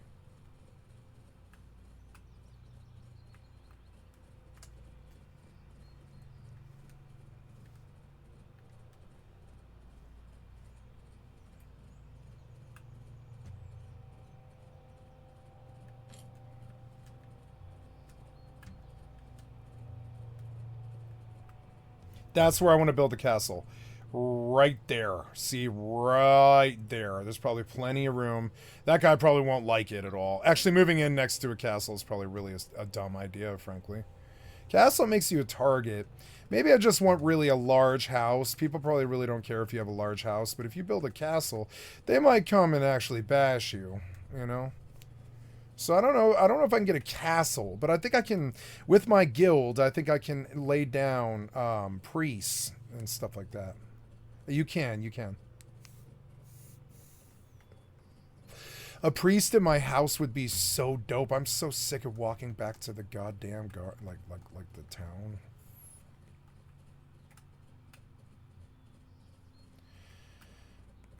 I could put on a real set and kill bandits by my house, but I could just keep playing Mortal. But no, I think I would like to play some Starfield.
I made it back. Hells yeah. Successful run. I'm learning this game. I love this game. I wish Rust was this good. Like, Rust is... This is like Happus medieval Rust.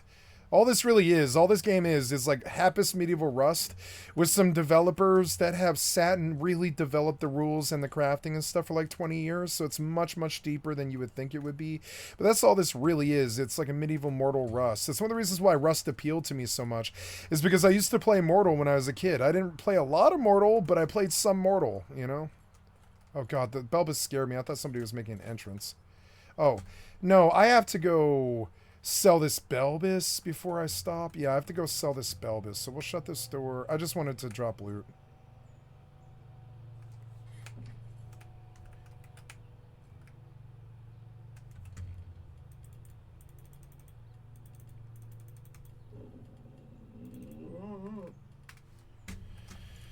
Okay, we take the pig into town and we're going to sell the Belbus. Got to get some gold.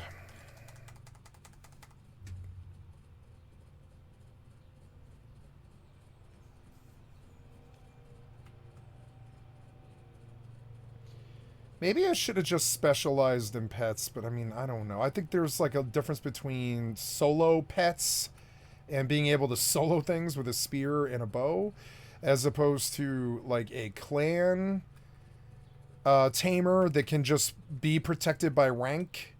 So they're like lots of people and grunts and stuff. So they can just totally focus on their DPS and they don't have to worry much about fighting people. Those guys get all kinds of cool toys. But I begin to realize that I don't have the points to... Like, if I want to hit with spear and bow, my taming is going to be mediocre at best. And it took me a long time to understand that. Like you kind of do really specialize. Really, if I wanted to, I could just do spear and bow better. Ooh, those guys look like they're ganking. I'm just going to keep running.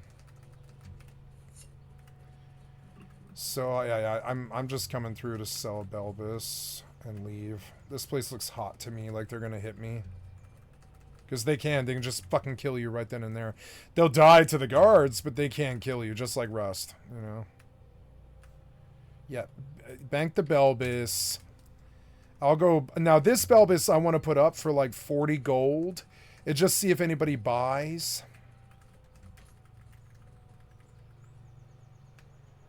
So pull out like, I don't know, 10 gold. Yeah. You didn't bank this Belbus, why?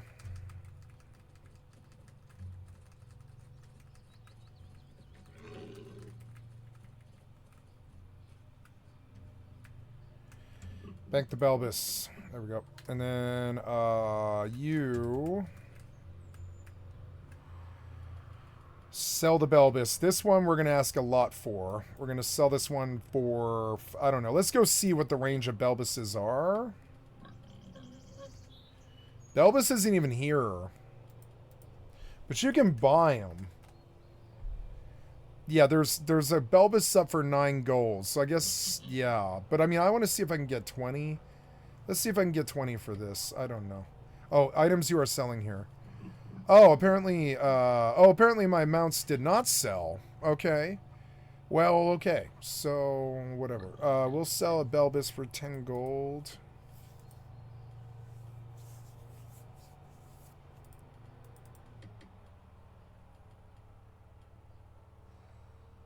Four hours ago. No, I did. I sold a tour dog for like quite a lot of gold. I think is actually why I got money. So yeah, we do want to sell a Belbus. Apparently they will go for 10 gold. I don't know. I think I want to ask for 20 and just wait like 2 weeks and see if somebody actually buys it. You know, we'll see. Good. So what now? Now I'm done with Mortal for the day, and I'm gonna go play some Starfield, but I gotta get home. Because there's like more stuff I could do, but I could farm, I suppose. If I wanted more money, I could farm. But I don't know. I don't think I need to. I'm beginning to understand that I might want to spend the 50 bucks or whatever. So I think it's 70 bucks. I might spend the 70 bucks IRL to sub my Epic version of Mortal as well, like I was doing before, and rock 2 accounts and work on both and use both to farm when I farm and all that, and that way I have access to 2 houses I don't need 2 houses. I'm gonna understand that I don't need 2 houses. I don't really need 2 accounts, but I would like it if Starfield didn't lock me out of Mortal, or Mortal didn't lock me out of Starfield. Technically, I shouldn't have started an achievement run. I should have just kept playing my fucking normal pirated copy of the software, because that doesn't lock me out of fucking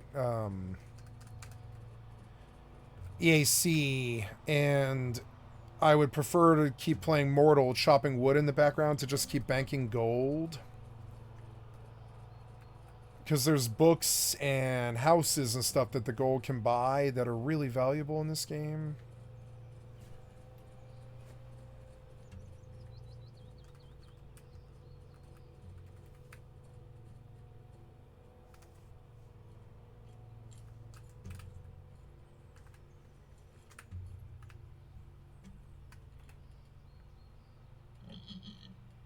Right on. Yeah, we're doing well. I'm like, I'm fucking stacked up. Let's go in this house and just log. I don't think I need any more. You know, I wouldn't mind seeing what I can do to bandits in this gear. Like, can I get a kill on bandits with this gear? Because I don't think I kind of can. And I need to know if the town set is good enough to kill bandits. I don't think it is. I think you have to fence with them, and you can't outright kill them. You probably can if you have the right spear, but this spear doesn't have enough damage. You actually have to block and fight with these, with this armor and weapon. I think that's why they made it so cheap. They're like, you have to learn to fight with an inferior weapon or you just die. So, let's see. Maybe I can get a kill here, and then I'll just mount up on the pig and leave. Or, well, let's do the bow, you know, the bow pulls. There's a bowman, bandit, bowman. So, let's see. Yeah, I hit him.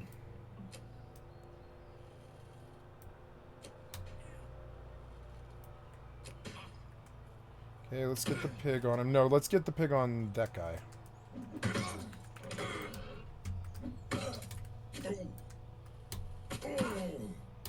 And then just run. Once I kill him, I'm gonna run.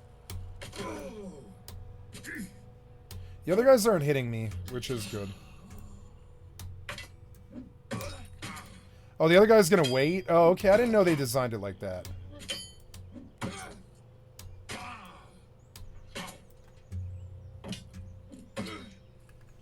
No, they're gonna kill me, aren't they, if I don't mount up now. Get up. Leave, leave. Leave, leave. Leave, leave. Well, I got one, and we can see that I can do it, and it might train me to be a better player. Yeah, now I just leash them. Fuck these guys. I wish if the ones that you'd hurt would actually, like, follow further if they were lower health, but that's alright.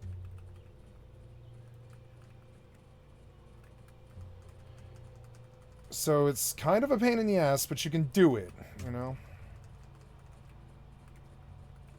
The head is some good money, so I'm going to go back and get it.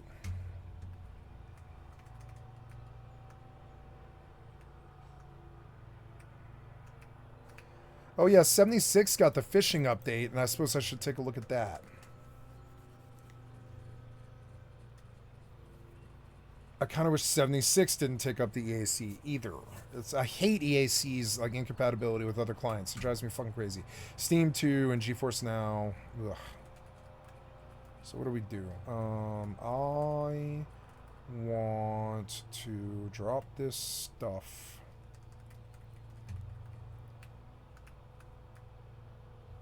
Yeah. And I'm going to go down the mountain one more time because I want to get another pig. I want to level it. Before I stop. Yeah, because I don't want to do any more bandits. They're just going to be annoying. I don't know. I could kill 2, but it seems like something that I don't really need to worry about very much. I could always just go kill the bandit bowman like over and over again and then just run. That is a valid way to do this. So if you slide on this, 11 fall damage.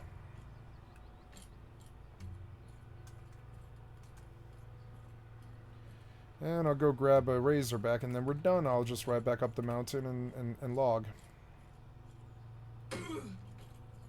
It's hard for me sometimes to quit games. I'm like, I need to do more work on this game. I need to do more work on this game. I'm paying for this game, blah, blah, blah. But I don't know. I did a lot of work today. I've been doing this for 6 hours. That's a pretty long time.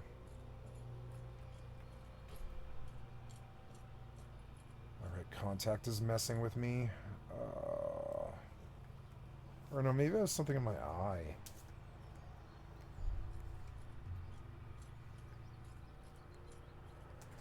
Okay, you. Come here. Wait, what? Where's the pet? Oh, where did I use him? He's way up there. Will you follow? Oh, no. I mean, I guess I don't know. Will you come back? I'm not that far away from you. I can almost see you.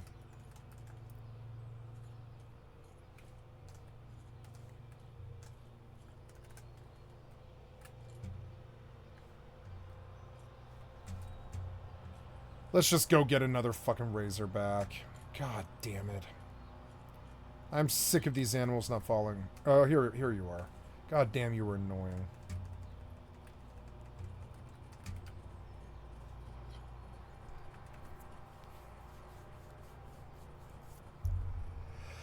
I think when you're when you're on the horse, the stam should regen.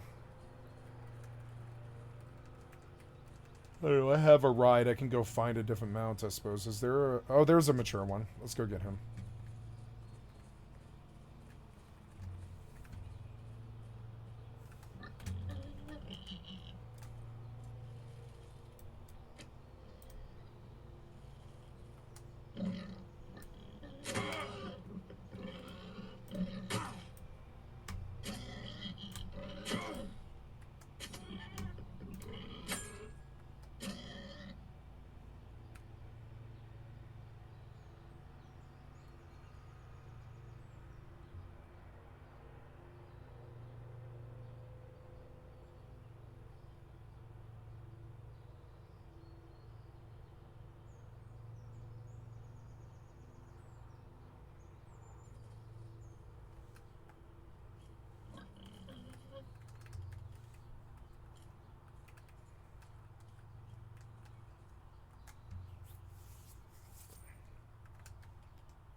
He is a level 14 wolf, and he put me over. So, but that's okay. Let's abandon.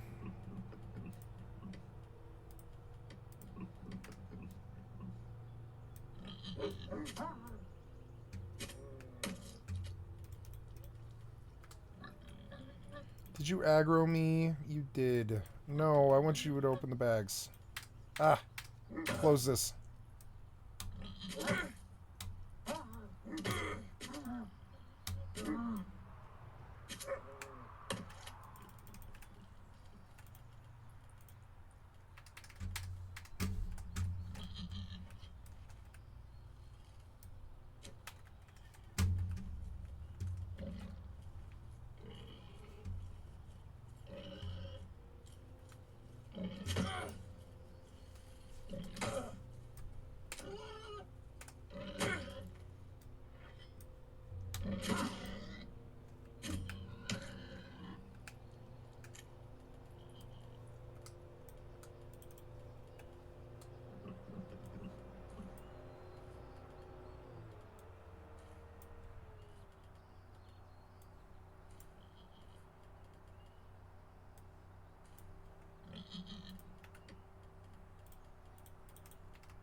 I need a butchery table.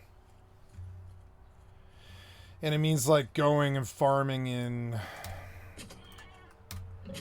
Maybe I should go to my house in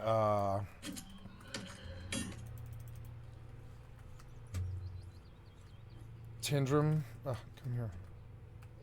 Are you... I hear wolves like fighting or something. Are you killing my pig? Oh yeah.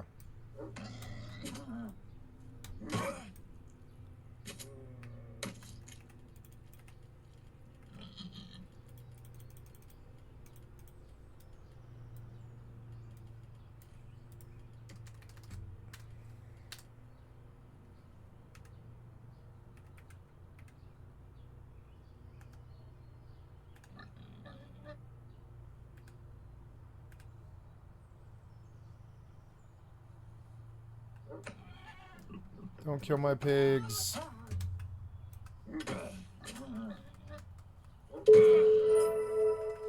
Ooh, sail. How many wolves did I kill right here?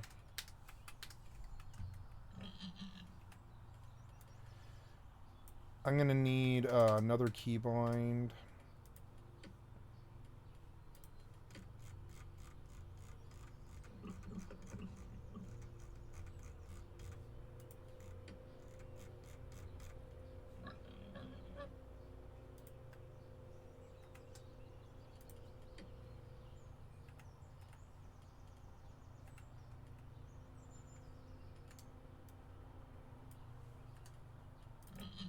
Oh god, there's a guy on a horse. Get on the pig. Go up the mountain now. We're ready to be done with this place. Let's go, let's go.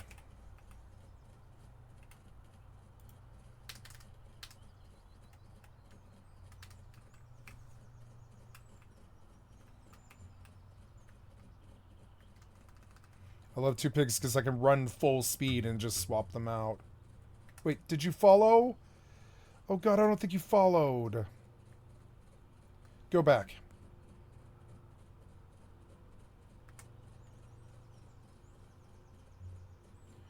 Come back, pig. Come on, pig. Did I tell him to fight? I don't think I did. No, there he is. There he is.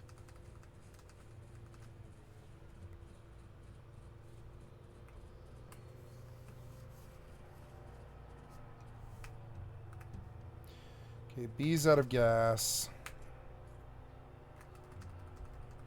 Two pigs is good. Stopping is stupid, but then you can just outrun them.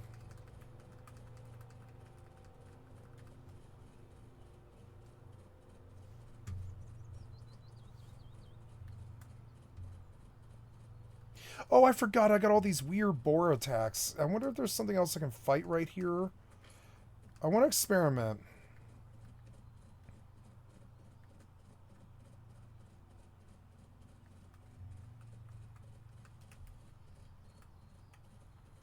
I know that's an old animal.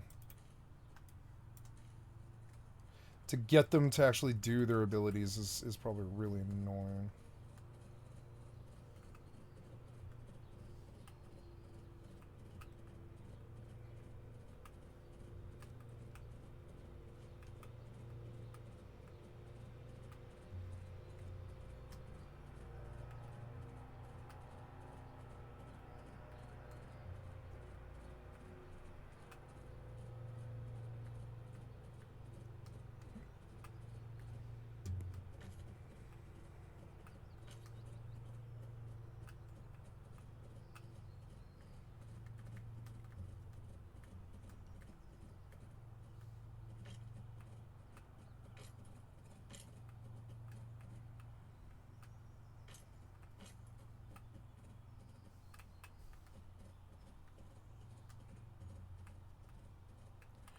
Oh, does this work?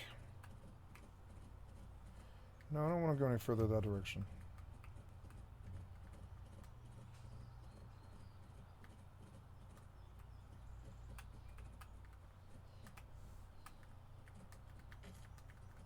I don't want to fall.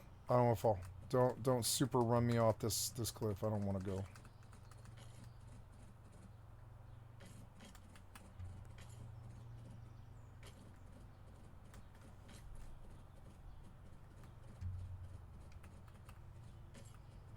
There's the actual way up.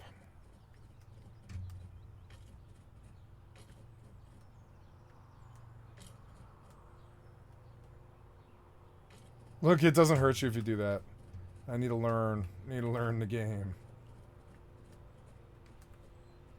Yeah, where's the actual entrance, right? There. And then this guy's out of gas. Switch up. Where's B? Hurry up, B.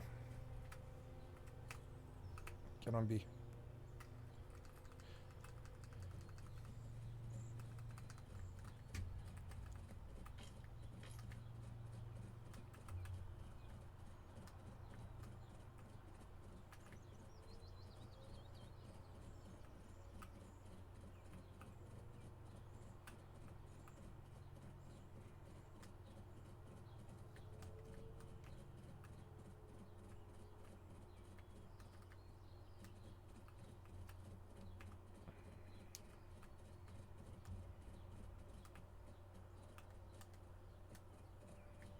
Oh, there's a guy on the horse right there.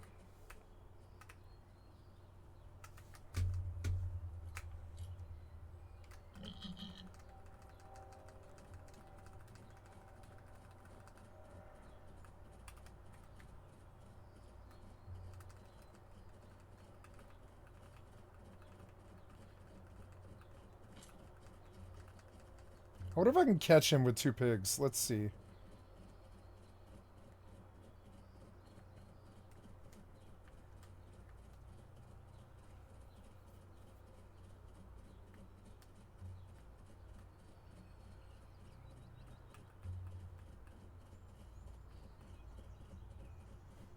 Where did this guy go? Where did he go? He was not that fucking far ahead of me.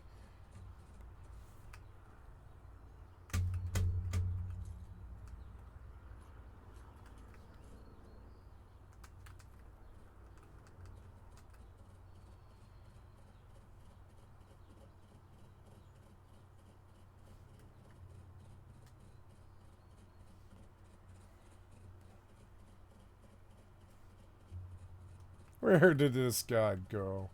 There he is.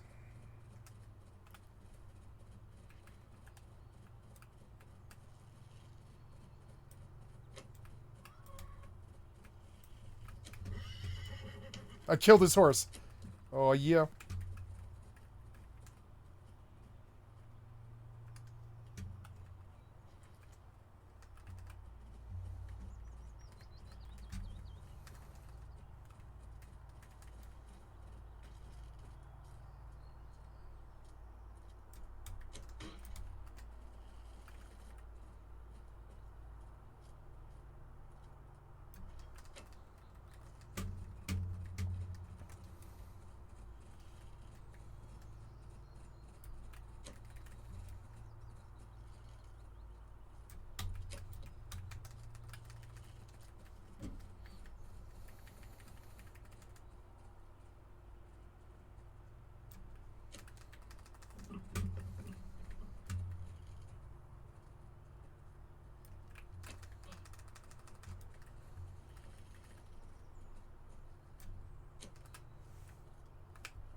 Damn it.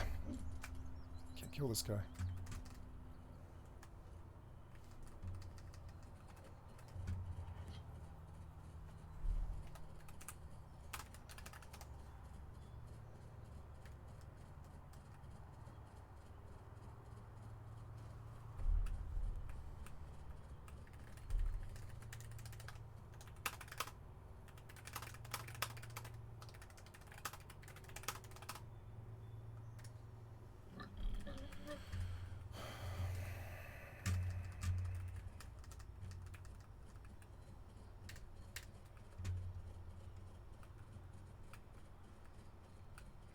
I can't believe I killed this horse in one hit.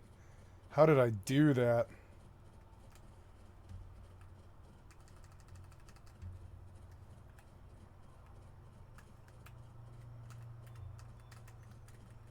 Can't let him see where I live. Gotta make sure he actually let the area.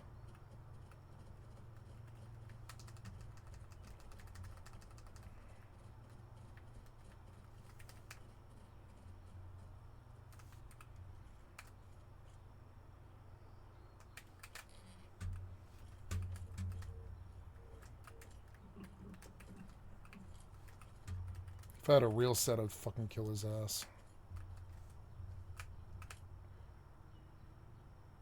I'm learning to just bring real sets. These like town sets, they're not good. I could have killed him if I brought a real spear, but I didn't. So, whatever. Where is A?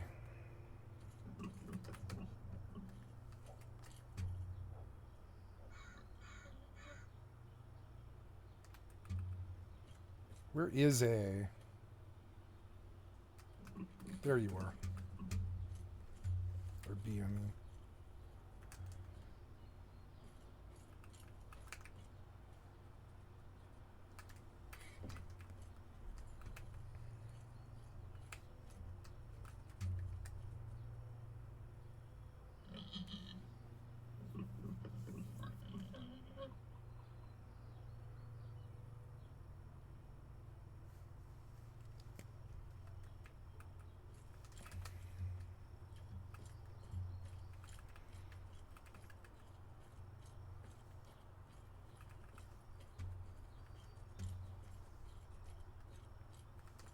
His horse.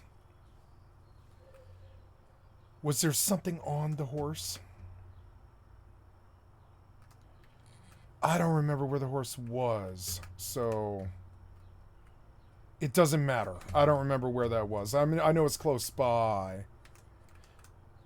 Let's leave them here and go. I don't have anything, so let's go out there and maybe he'll be looking for his horse. I wonder what's on the horse. He ran like there wasn't anything on it. But we don't know that. He may have been trying to lead me away from it. And I'm just going to backtrack up to where I kind of think I killed the horse. I should technically go on a mount. No, I'm not going to be able to figure out where I killed this guy's horse. There's no way. I think I was kind of by the castle. What was on the horse?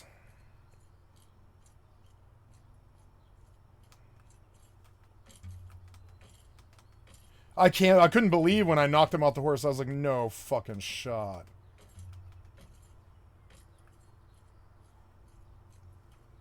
His horse must have been low health, I guess, because one shot and he was out. He was off that horse. He was off that horse in one hit. And I was like, what's that? Like, what was that? When I was like, wait, he's off the horse. I was like, how is he off the horse? I've shot once. My mounted combat, like my skills, or no, I have skills building. Yeah, what is my mounted? No, my mounted combat's probably higher now. Let's see. It's slow, but I mean, mounted combat is at 9. It seems like that's taking a really fucking long time. It's not locked, is it? It is locked. That's goddamn why. It's locked.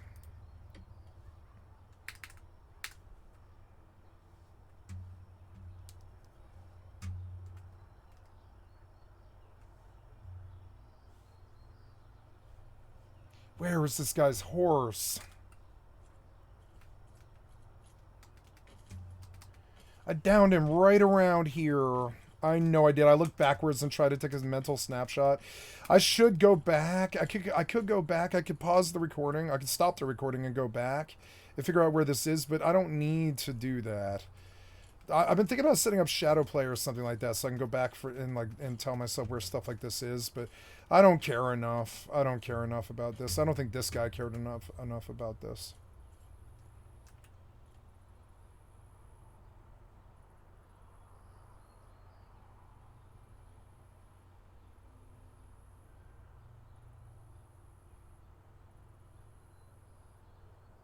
It was a good PvP fight. I felt bad for killing this horse like that because I intended to kill him when I saw that I didn't have the kit. Maybe he was happy that I didn't. I don't know. Maybe all the gear's on him. I chased him down past the rat. He knew what he was doing. He used the shortcut. I chased him down past rat, and I shot the horse here when he stopped, and he spun in a circle down when we were kind of on more flat land, and I think it was like right over here, but I don't see this fucking horse body. I mean, it's gonna be hard to see. I don't think I can see this. I don't think I can see this. I'm gonna switch out my bow for a torch. But yeah, I don't think. I mean, I don't know. Maybe I better put the bow like on my bar, and the torch on my bar, and that way I can just go. Right? Yeah, I can go, and I can just go click the bow on the bar to get it out again. Yeah. That's a little better. I'll start carrying torches with me because I like torches. Well, I was hoping to just kind of stumble across this guy's horse. I didn't expect another PvP fight, but I got one. I'm learning to really... I can probably get away with, like, wearing shitty armor and learning how to deal with that, but I probably can't get away with buying the town spear from the vendor, because that's a bad spear. It doesn't look like no damage. I hit that guy full charge with the strength buff up at level 17, and I did no damage at all. Now he had a good set, but I mean, like, god damn it, man, like, this spear was worthless. I do need to actually invest in spears. I need to learn how to make them myself, but I don't really know how to do that. I could go learn, but I like the mystery. Okay, we got 2 pigs brewing. They're going to level up for me. I have 39 out of 55 pet points, so they've got a while to go before they'll cap me. Oh, good pigs. You got me out. This was good. Yeah, like good fights and stuff. The pigs won't fight. I've noticed that the pigs won't fight in PvP. I don't know what that is.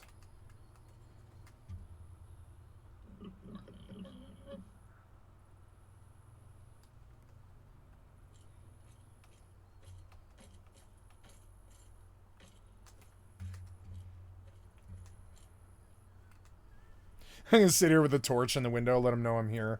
That's probably a bad idea, though. I really don't want them to know I'm here. So, yeah. This was a good day on Mortal. Like, nice almost 7-hour day. I could go look at the Fallout content, I suppose. Yeah, it's about to be Invader. Let's go quit. Go to 76. I want to switch to custom because my main character, I don't care. I mean, I guess it's stupid because then you can't play with others. And you can really use them to do stuff like clear invaders. So, I mean, I don't know. I guess I don't really need a custom character. I just need more damage and more levels or whatever. I don't know. It always scales with you, so what does it matter? Turn-based Thursday. Let's look at Steam deals today. Oh, my camera's a little bit off. There we go. Steam's deals. Why aren't we making it big? I want you to make this big. Yep. You know, I'm curious about the... Wow, is Crimfall really 70 fucking gigs? Clan Wars begin, huh? Yeah, but how many people are playing this? Let's go see on the Steam DB. So it doesn't get worried that I'm missing out on that game. That might be a fucking good game. Kind of. I mean, I didn't like the combat, but... And it's such a derivative game. It's got 500 players in prime time. I can see how this game could appeal to some people. It's sort of weird, but 1,000 is the most it's ever had. Oh no, it had 1,000 today, but 6,000 is the most it's ever had. It is a good game, but it's not, the combat isn't good. The combat's not good, and that's like the main thing they need to get right. Like Mortal's combat's really visceral and good. Okay, we're going on 76 here, 76 here, 76 here. Follow that 76 here.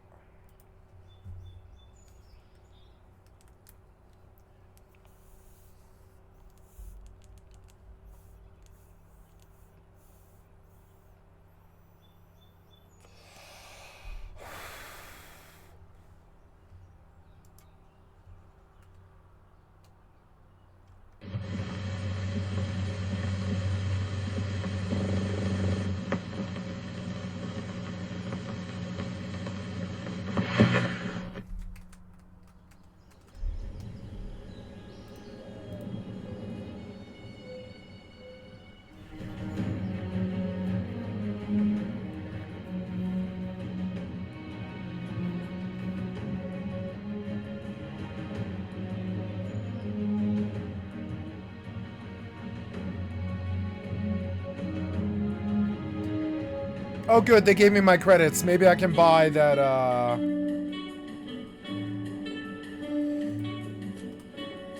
Cool. Coin flip. Improved bait. Nice. Maybe the fishing's good. We don't know.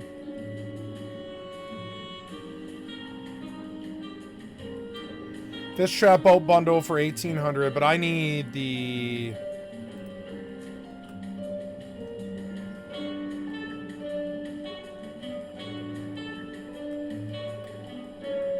Fish trap. What's a fish trap? This isn't the one what I want.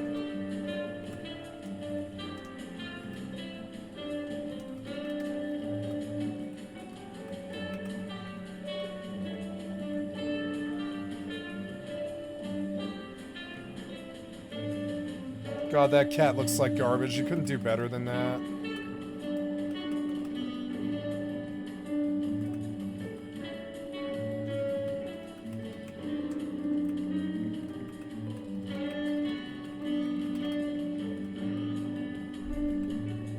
I want to buy this camp. Seems like you're hiding it from me.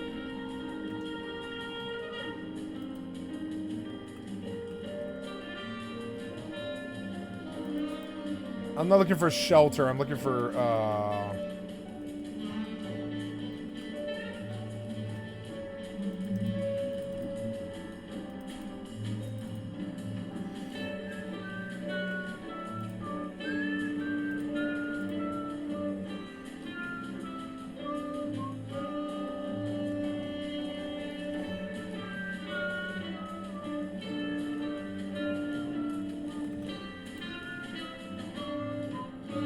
I've always wanted that butterfly sanctuary.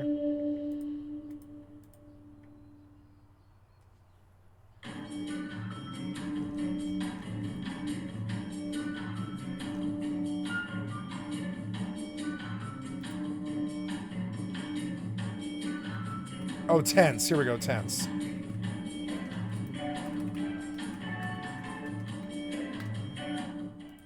I think it glitched.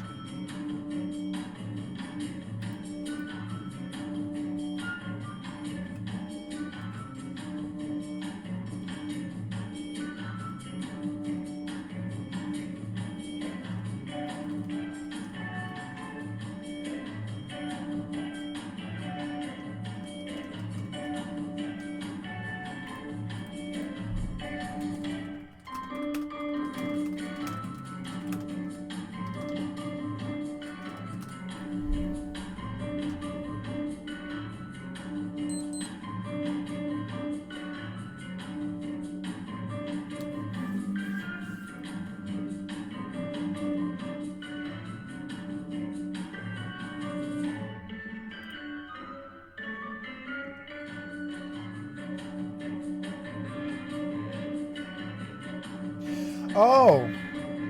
You just get the boat. They just give you the boat. They gave everybody the boat. Yeah, selling it is... I could see that could be, like, considered to be basically predatory, really. I was ready to spend real life money on it. Happy builder. Free building. Wow.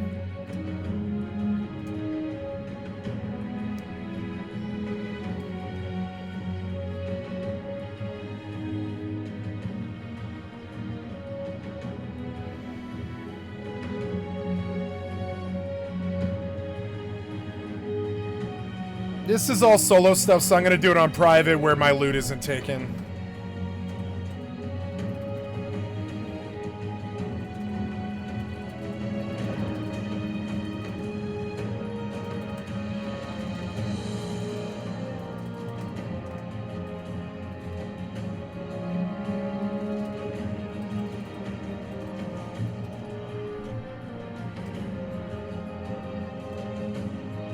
Haven't done Fallout content since Skyline Valley, like, what, 6 months ago or 9 months ago, something like that.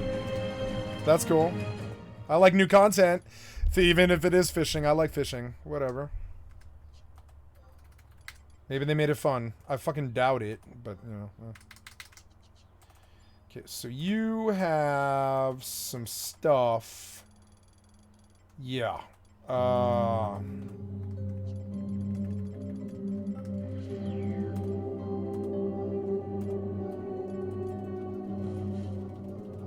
they made that easy.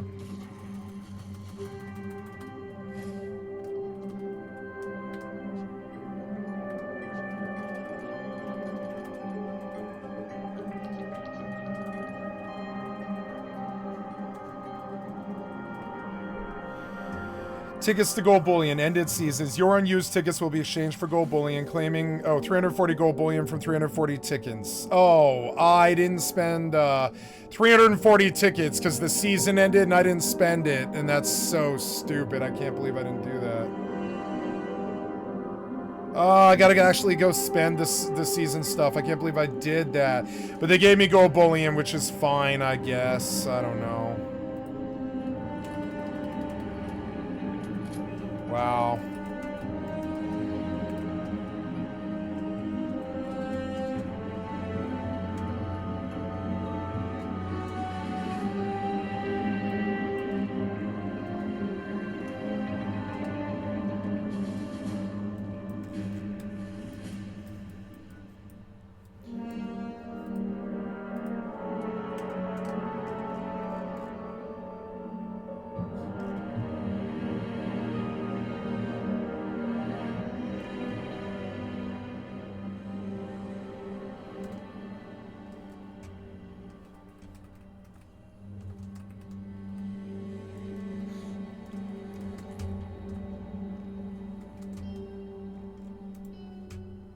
But I know a lot of people. First thing you want to do is head on over to Vault 76. Once you arrive, run down the stairs. Head to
Oops.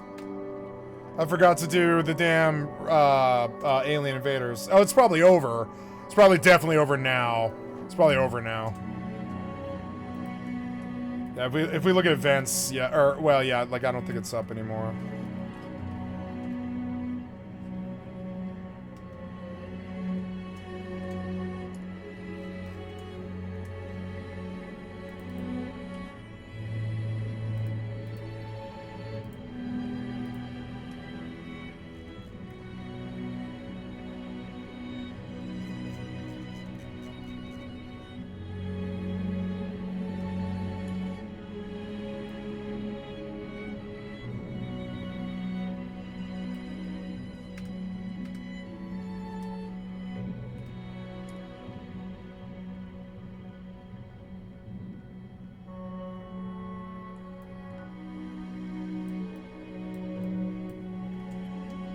to the barrel, read the angler's needed note.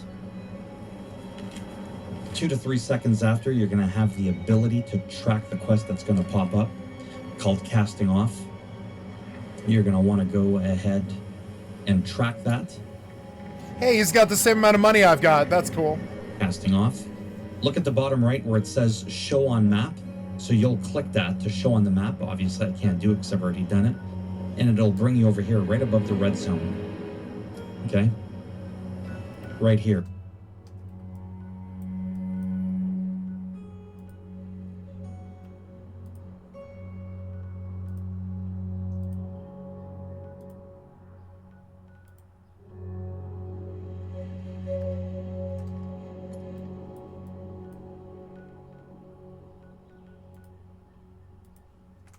It was free to travel. That's cool.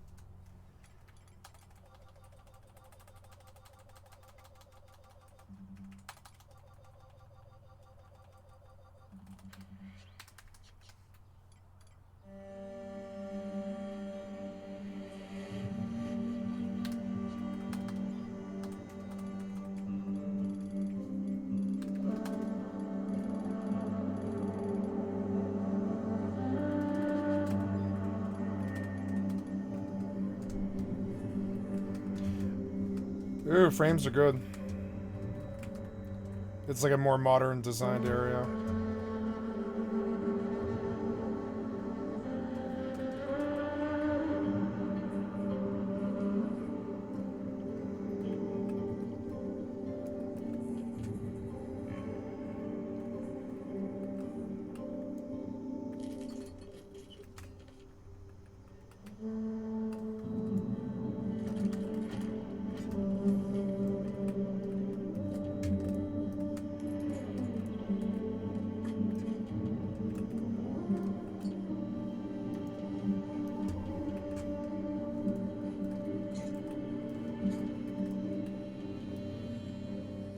Ooh, swamp tofu.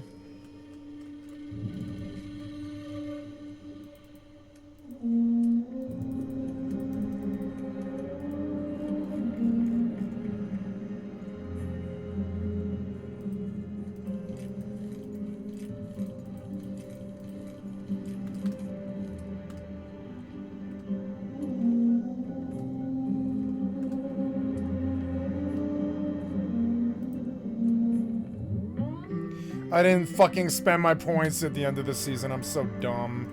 Never. Well, now I know, and I'm never gonna do that again. It's like it's like they've got to smack me just for playing their game. They've got to smack me.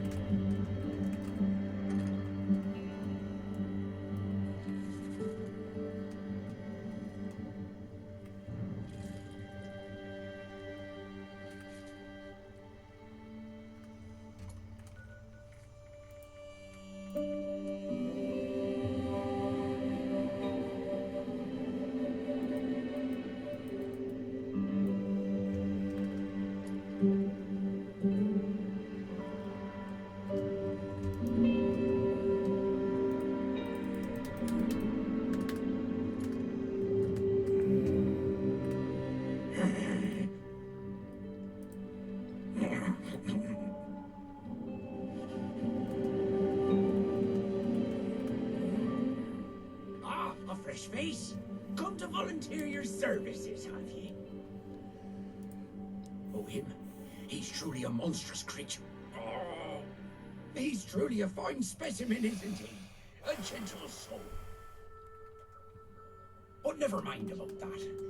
You seem like the capable I love this voice actor. ideal for the job at hand. He demands that ye... Oh, we'd like ye to aid us in catching the fish round these parts. Bring us whatever ye haul out of the water. The stranger, the better.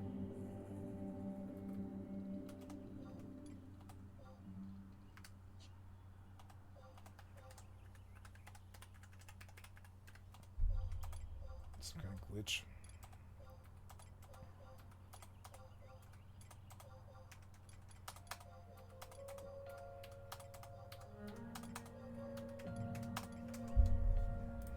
Here. See?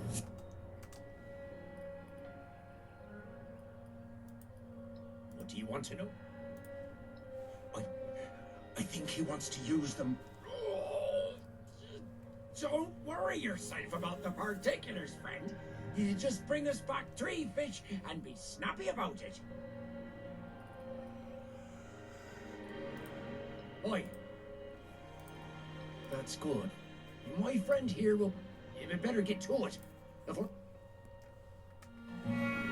Okay, so in the middle of the island is a...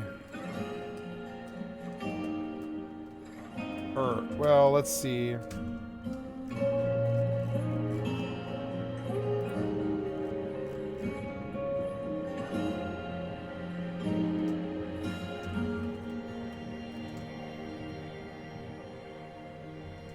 Okay, so pick up fishing equipment from the fisherman.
But I know a lot of people over the years, miscellaneous. You can see here janky rod replica because you look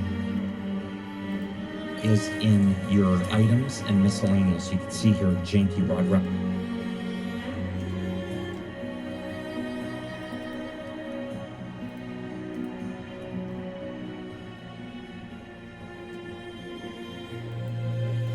Him and select a couple of different multiple choice questions or answers, whatever. And then he's going to give you a rod. You're not really going to see the rod, even though the rod is in your items and miscellaneous. You can see here janky rod replica because you'll eventually make your own over here. Talk to him and buy some bait as well if you want. It's very cheap. I bought all 100 that he had.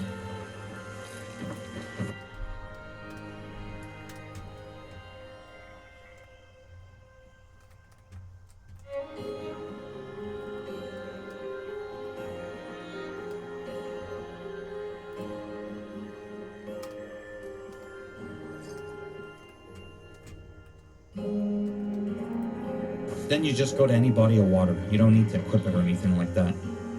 See how it says fish? Proper body.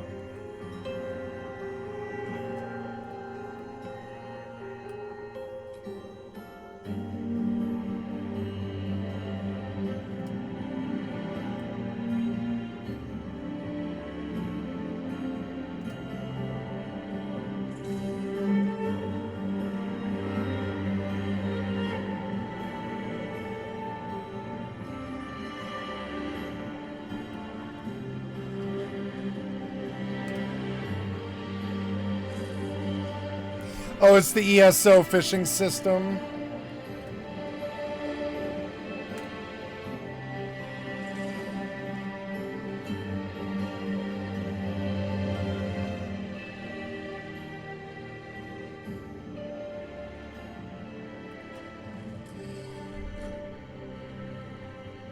What?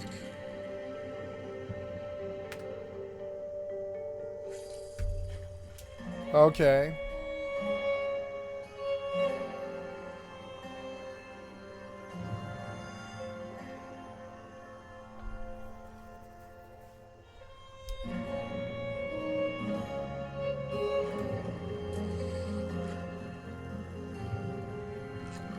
Okay, I don't mind it. I think it's fun.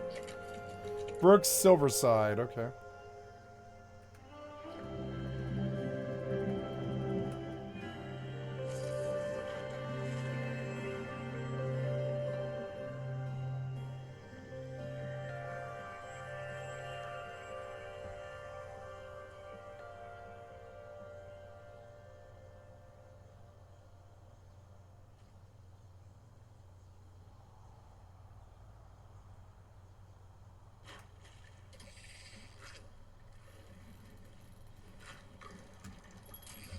It's okay.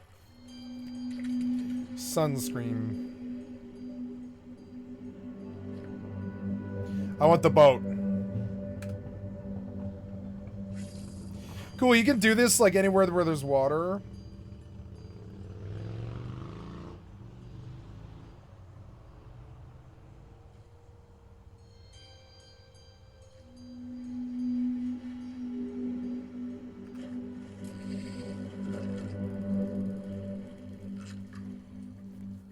That's fun. I don't mind it. It's AFK enough.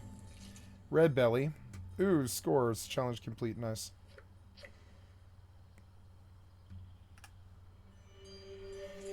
I'll go a couple more times. It's time consuming, I'll tell you that. But I suppose it's cool that you can always get your own food now. But I kind of wish food was cooler.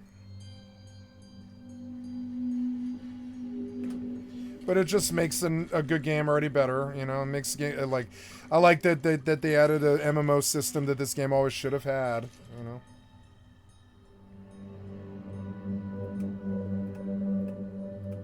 Oh, cool! You can like change the camera, like all dynamic. Oh yeah, cool. You can just like kind of cycle around and. That is cool. I don't mind it. I wish I could move my camera, but...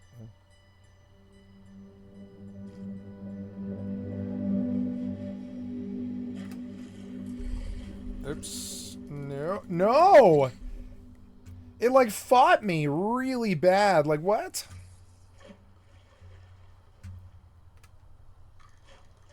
Oh.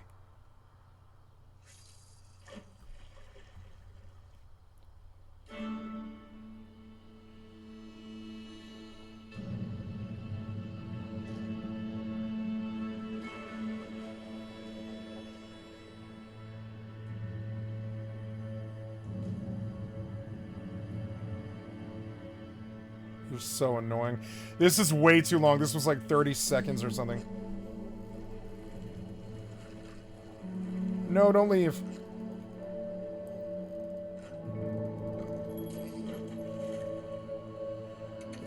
Tea time. Muddy Sawgill.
Have you made the catches yet?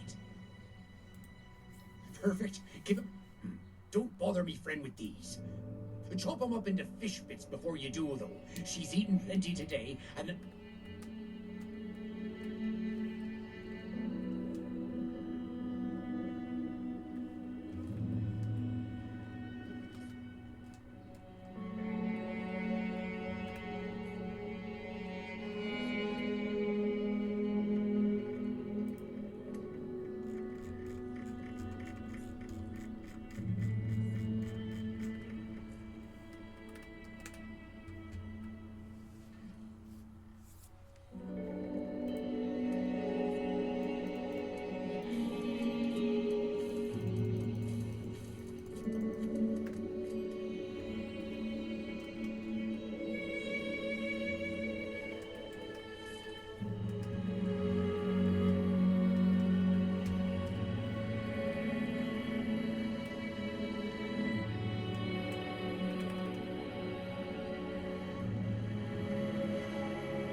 I got a legendary for fish.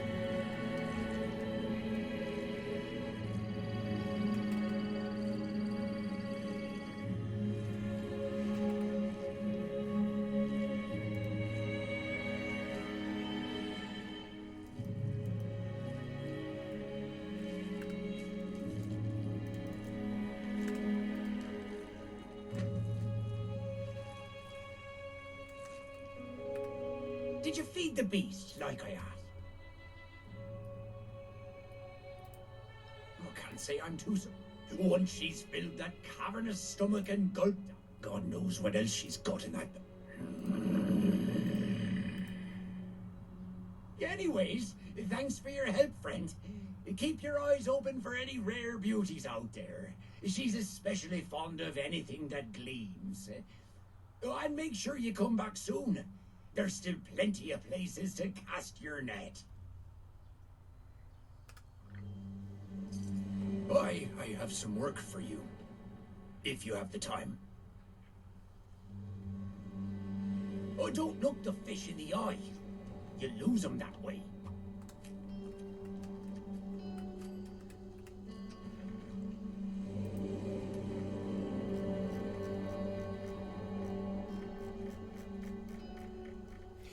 I never did do breakfast. I'm just gonna skip it and make dinner. This drink was good enough breakfast.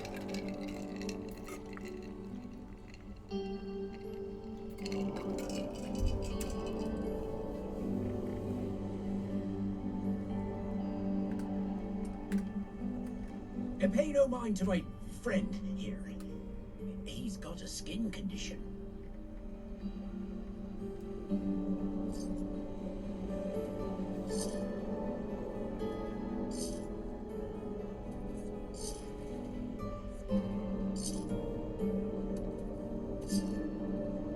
Pay no mind to my friend here. He's got a skin condition. I see you've answered. Aye, that I do. The art of fishing is one that is long lost, but greatly needed now more than ever. I need you to go fishing for me. You can keep whatever you catch. Your actions carry quite a bit of weight out here. I'm hoping that Autopilot when others see engaged. you out there fighting the waves, they'll join in and help preserve this ancient art. Warping to Stargate. Warp drive active.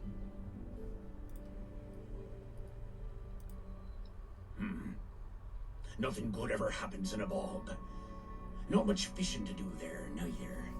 I've heard tales of fish being caught in the old quarry. X3, I think its name was. After ye best the beasts of the deep, watch yourself out there. After ye caught your fill of fish, be sure to fill out that there ledger. Approaching Stargate.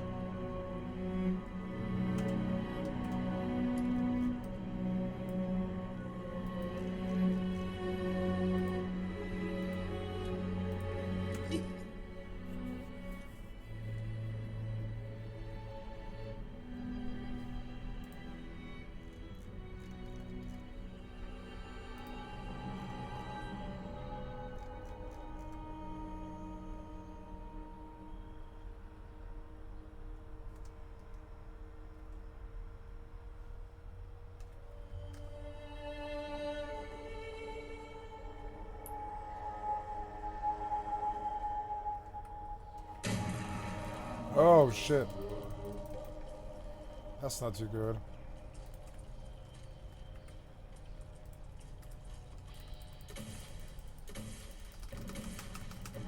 Why are you sucking that bad? Jesus Christ.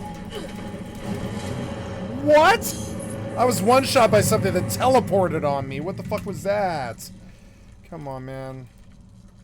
Warping to Stargate. Warp drive active. Come on, man. What's the point of having help bars at that point? Come on, man. You one-shot us way, way too much. God damn, that sucks.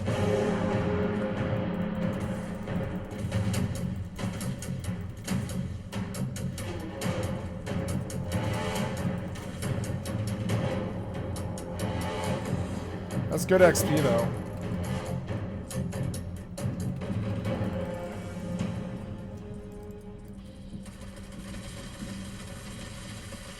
Approaching Stargate.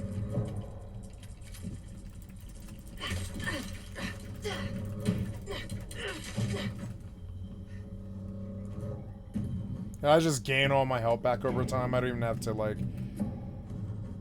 I don't even have to.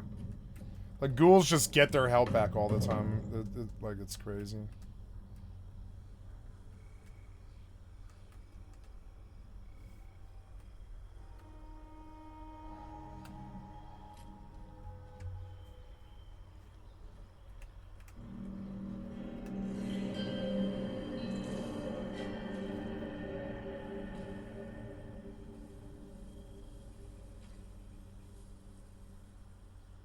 I like it. It's peaceful.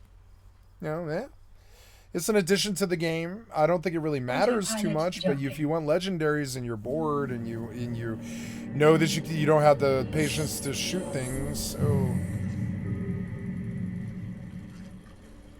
Oh, you have to get the thing on the fish. Okay, I didn't know. Active.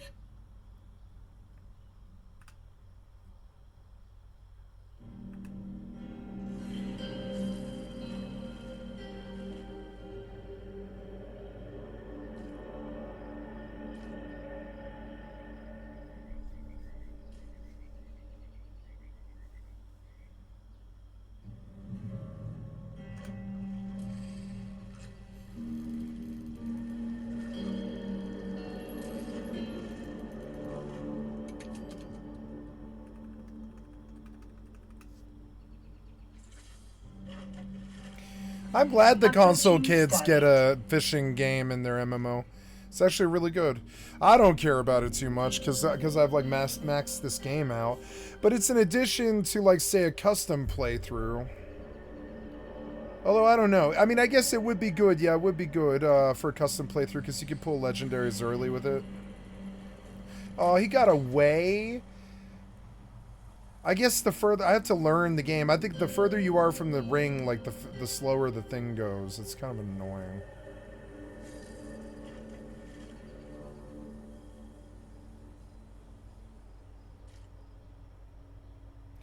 It teases you and forces you to focus, definitely.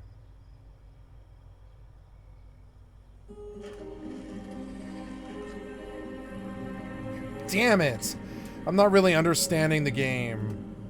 I wish they would tutorial you what they want.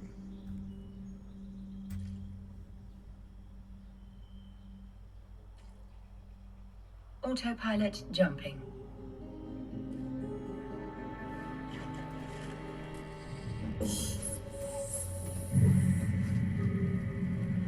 Okay, I see. Okay, I'm understanding it a little bit better now. Active. Oh, okay. Chain pickerel, nice. Okay, I'm getting it a little bit better now.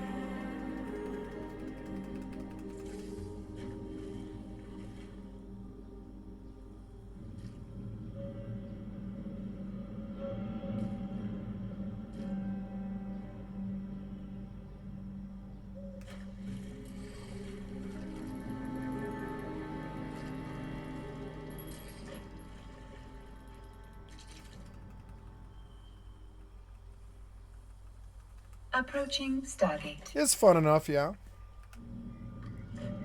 Oops.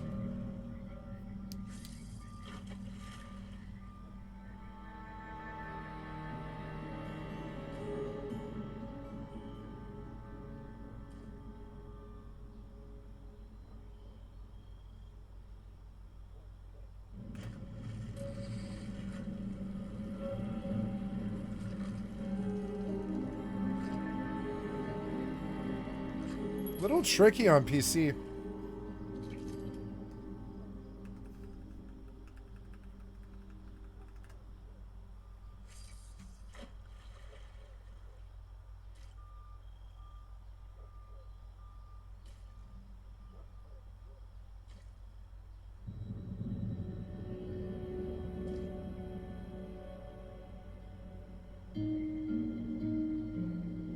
Autopilot jumping.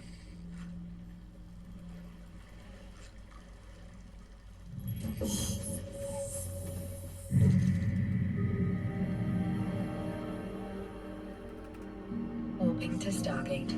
Warp drive active. It's peaceful. I could see doing this when I'm drunk. Definitely.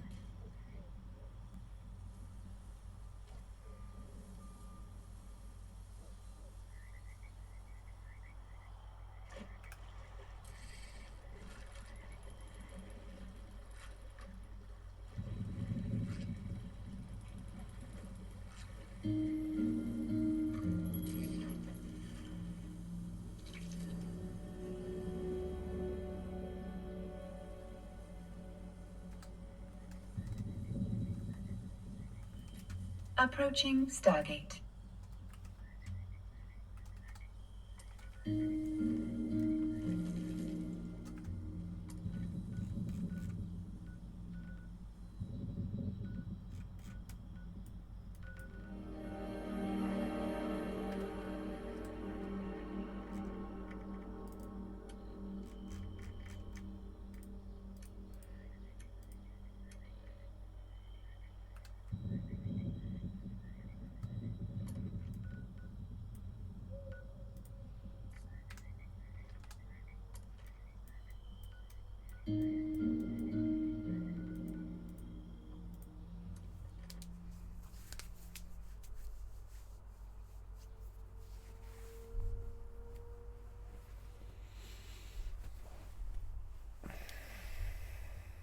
Autopilot jumping.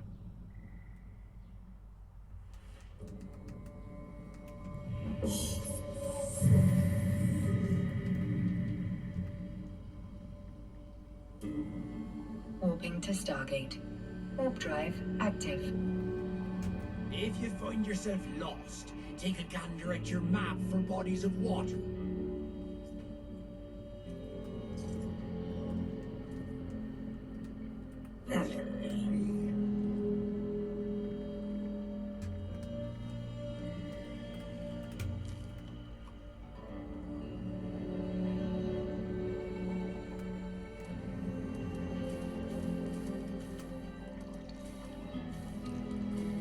Approaching Stargate.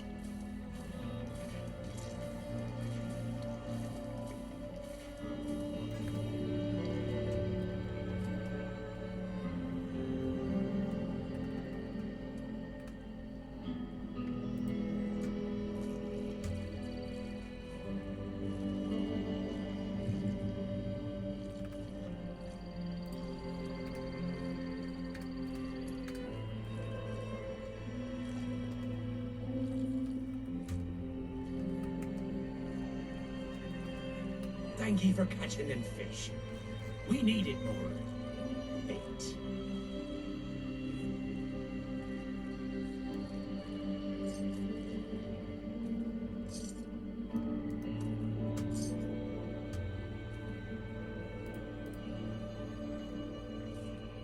Thank you for catching them fish. We needed more bait.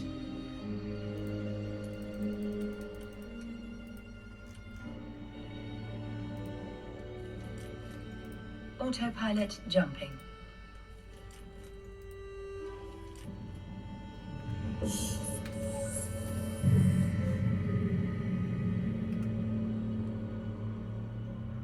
Warping to station. Warp drive active.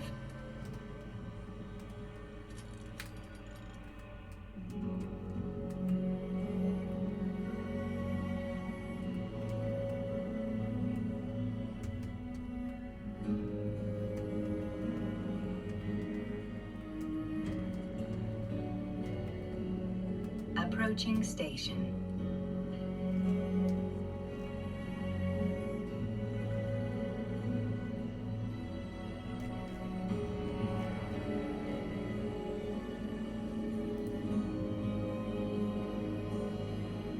We have our first actual boat in Fallout 76. Thank you, Smashy Snow. I've liked and subbed to your channel. An interesting item I want to show you guys. It's a boat, an actual boat. I know there is like a couple of prefab right now in Fallout 76, like a boat prefab, but you cannot put it in water. It's like you have to put it on land. But now we actually have an actual boat. So let me just place it so you guys can see it.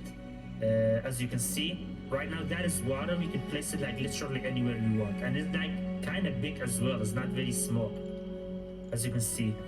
I can just place it anywhere we want. I'm gonna place it like right over here like that. Boom. Let's go inside. Look at that, it looks Docking beautiful. permission This requested. stuff I inside, like Docking I built permission it, that requested. fireplace and these workbench and stuff. I actually built it, but it looks really nice as you guys can see, and it is very big. You see, we can come inside. I built this stuff inside, but this is Docking the ship. permission You can build requested. anything you want inside. Docking You can build request stuff on top accepted. of the roof over here.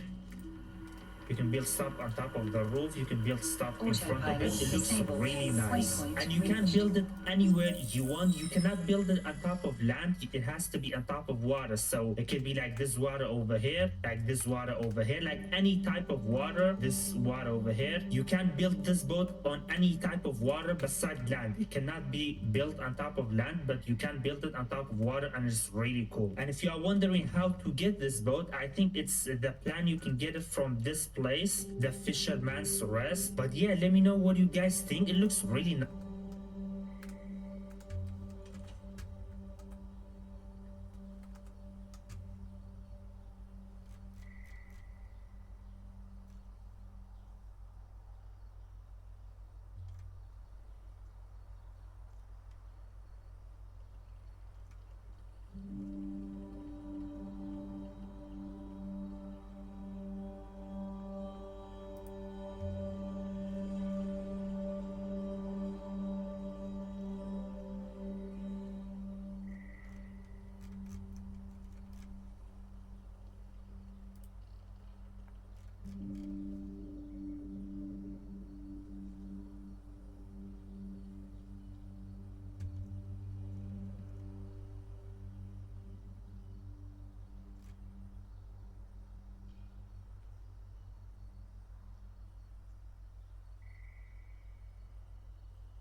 It's finally here. You can now relax by She's the water, beautiful. cast a line, and reel in everything from junk to living legends. So, whether you're wondering how to get started or looking to maximize your haul of rare fish and loot, this guide will walk you through everything you need to know about fishing. So let's get started. To get started with fishing, track the new side quest in your Pip-Boy called Casting Off. This will instruct you to head to the mire and listen to the Linda Lee shortwave signal, which will instruct you to head to the new location, Fisherman's Rest, and speak with the strange new NPCs, the fisherman and Captain Raymond Clark. This quest walks you through the fishing basics and unlocks the ability to start fishing anywhere it's allowed. Once you've completed the quest, you'll also unlock the ability to craft the treats needed to feed a very large, very unusual crab named Linda Lee. You'll also gain access to a new daily quest that you can run every day for rewards, which we'll get into later. Fisherman's Rest is home to some interesting characters, like Captain Raymond Clark, as mentioned earlier, who is the main guy you'll be dealing with. He gives you the quest to get started fishing, and once that's done, he'll offer you a daily quest and sell you common bait. There's also a strange character simply known as the Fisherman. He's quiet, mysterious, and honestly, he looks like someone tried to turn a Mirelurk King into a human. He also sells common bait if you're in a pinch. And then we have Linda Lee. She's a massive hermit crab who lives inside the captain's boat. She doesn't talk, but she has an appetite for cooked fish. Once you catch some fish, you can cook them up and toss treats into her trough. In exchange, Linda Lee rewards you with legendary gear, including weapons, armor, and power armor pieces, so be sure to feed her lots of yummy treats. Once you finish the initial fishing quest, you'll unlock a daily called Big Fish in a Small Pond. This task sends you out to catch 7 fish, usually in a specific location, or under a specific weather condition. It's fun and rewards you with 500 XP, caps, and a couple of legendary script, and a few common goodies like ammo, weapons, and aid items. There's also a chance to get fishing rod mods and learn new plants. You can also earn 1 to 10 pieces of common bait and up to 5 pieces of improved bait. It's a solid little daily worth knocking out. There's also a brand new set of fishing challenges to reel in. These challenges track things like the number of fish you've caught, how many rare species you've landed, or even which regions you've caught fish in. Completing them unlocks some really cool rewards, with some of them exclusive to these challenges. Rewards include unique camp furniture, player titles, caps, and more. So if you're a collector, a decorator, or just like checking off boxes, be sure to check out the challenges tab while you're fishing. Now, let's talk about mechanics. When you approach a valid body of water that's deep enough for fishing, you'll see a prompt to fish. If that prompt doesn't appear, then either the water is too shallow or fishing just isn't allowed in that spot. You can also toggle between bait types before... This was an excellent vid.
So we gotta track these. Let's only track the ones that that I can do right now. Sorry, that I need right now to get oh, fishing. Flame wood 10. Okay, so we're gonna track.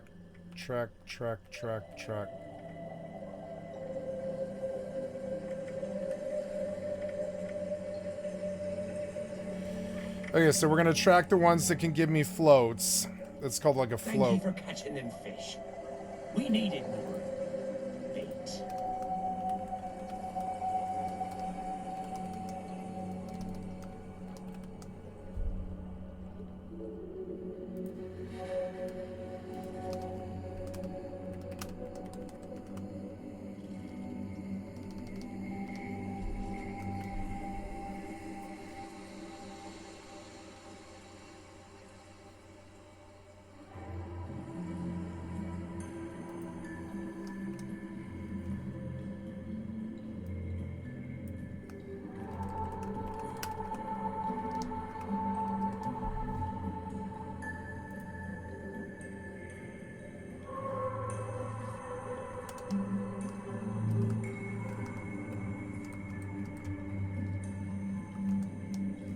Let's listen to what she has to say. Or you cast your line. Once you're in a fishable spot, interact with the water, and then you will be able to cast your line. After your line hits the water, She's on keep your eyes near the Xbox. bottom. Wow. When it sinks below the surface, it's time She's to an reel it Xbox in. player. At that point, a mini-game pops up that shows you a circular radar with your fish on the edge. The fish slowly swims toward the center, and your job is to keep it inside a small moving slice of the circle. If the fish slips out of that slice, the line breaks and you lose both your bait and your catch. But if you keep the fish inside the slice long enough, you'll reel it in and see what you caught. Then you're free to bait your hook and cast again. As mentioned, you can fish in pretty much any body of water that's at least about waist deep. That includes lakes, ponds, rivers, and yes, even gross toxic sludge pools. This is Fallout after all. There are tons of ponds scattered through Appalachia, so get out there and explore to find your favorite spot. A lot of players are even building their camps near their favorite fishing spots. And that's because of one big factor, the weather, which we'll get into later. After you complete the first She's level phase, 420. your fishing rod is automatically added to your inventory. You won't see it in your regular weapon list though. To view or modify your rod, head to a Tinker's Workbench and select the Modify option. That's where you can customize your rod with different reels, bobbers, hooks, or rod types. You get a Mark 1 reel from completing the Casting Off quest. This adds extra rotation speed to your fishing minigame, so you can keep the fish on the line more easily. Be sure to keep upgrading your fishing rod so that you can more easily reel in challenging catches. Each part affects different aspects, like how fast you can reel in a fish, how wide your capture zone is during the minigame, and more. You can even unlock and apply skins to personalize your setup. Different mods are better suited for different fishing goals, so feel free to experiment and find what works best for you. There are 3 different types of bait in the game. The most basic is common bait. This type is easy to get and works for most fish, but you'll also end up catching junk or more generic fish when using this bait. Improved bait is the next step up. It still lets you catch most fish, but it filters out the junk, which saves time and resources. Then there's superb bait. This one's much harder to find, but the payoff is huge. It gives you significantly better odds of catching the rarest fish and completely removes both junk items and common fish from the loot pool. If you're hunting for that axolotl or just looking to maximize your rewards, superb bait is what you want. There's a few ways you can get bait. Common bait is obtainable from Captain Clark and from the fishermen at Fisherman's Rest. Improved bait can be rewarded from the daily fishing quest or from some public events. There's also currently a free improved bait in the Atomic Shop, and they may add bait to the rotation of daily free items, so keep an eye out. Superb bait is the most scarce, and currently can only be obtained from the Season Pass. I'm sure more options will become available in the future though. There are 6 varieties of catchable fish, but you may also reel in junk from time to time. Also, some fish are native to certain areas of the map, so if you aren't having any luck catching a fish you are looking for, it might be a good idea to check out a spot in a different biome. Working our way from general to rare catches, we have junk, generic, common, uncommon, glowing, living legends, and axolotls. Axolotls are the rarest and most sought after fish, as there are 12 variants total, and you can only catch one specific kind per month, with each month offering a different axolotl, meaning it takes a full year to collect them all, so keep that in mind when you're out on the water. There are 7 tiers of fish in the game, and what you catch depends on your bait type, the weather, and a little bit of luck. Here's a chart that further breaks down all the chances, and I'll post it in my Discord so you can save a copy. Essentially, if you're using common bait on a clear day, your odds of catching something rare are very low. But if you use superb bait during radiation weather, like a rad storm or nuke zone, your odds of catching a local legend or even the axolotl are at their highest. Remember, there is only one variant of axolotl that appears each month, so do your best to collect them all. Weather plays a huge role in what kinds of fish you can catch. Clear weather is the most basic and doesn't improve your odds of catching rare fish. Rainy conditions, on the other hand, offer a better chance of catching rare fish. You can get rain effects using weather stations like thunderstorm, snow, or snow aurora. But if you want the best odds of catching the rarest fish, like the elusive axolotl, you'll need to fish during radiation-heavy weather. These conditions can be created with stations like Nuke Zone, Mothman, Radstorm, or the Skyline Valley Station. These weather effects give you the highest chances of landing top-tier catches. Alright, so after you've caught some fish, you have a few options. First, you can cook them into meals that gives you various buffs and benefits. You'll get a recipe to cook grilled I like fish this girl a from lot. completing the mission She reminds me Casting of my Off. ex. And there are other recipes you can The way unlock she from talks, completing other the way fishing she looks, challenges. the way she Something executes to note is that herself, caught all of fish it. do not have a condition meter, meaning that they do not spoil. However, once you cook them, they will spoil just as all cooked food does in your inventory. Second, you can use them to craft treats for Linda Lee. Feeding her these treats is how you earn legendary rewards, and honestly, it's one of the more fun and weird interactions in the game right now. Finally, you can earn rewards that will allow you to display your fish. So far, I know of a wall display for caught fish that can be earned by completing the daily Big Fish in a Small Pond and other challenges related to fishing, and I'm sure there will be more to come. And that's the full breakdown of fishing. It's relaxing and rewarding. If you found this guide helpful, give it a like and be sure to subscribe. Also, don't forget to join my Discord and channel and check out my socials below. Thank you so much for watching, and I'll see you in the wasteland.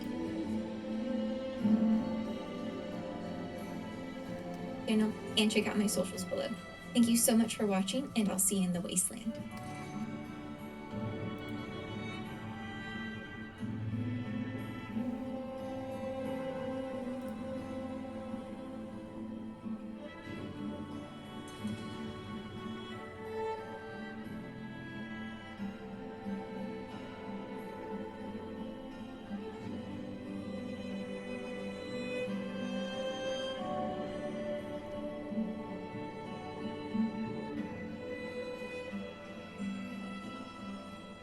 $3,000 subs in 3 years, wow.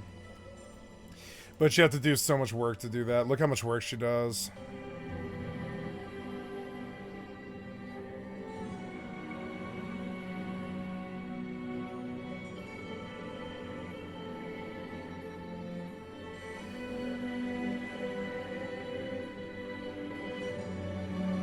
I didn't know you could tame creatures. Hi everyone, I'm Shy Sloth, and today I'm still getting over being sick, so sorry if I sound a bit off. But we're exploring something really fun today, tameable creatures for your camp. We're talking deathclaws, snallygasters, mirelurkings, and so much more. We'll get into how to easily find tames and keep them alive longer, along with the most important tips to know for keeping a tameable creature at your camp. So let's get to it.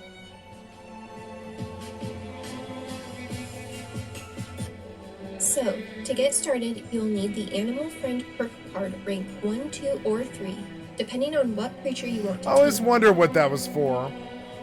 Rank 3 is best and is what I recommend just to be safe.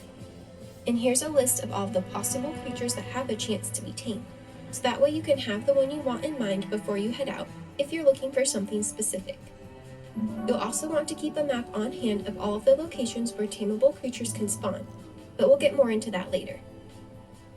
Also, an important note is that tameable creatures only have a chance to spawn in certain areas of the map. Here is a map of where tameable creatures can be found. She's a good guide runner.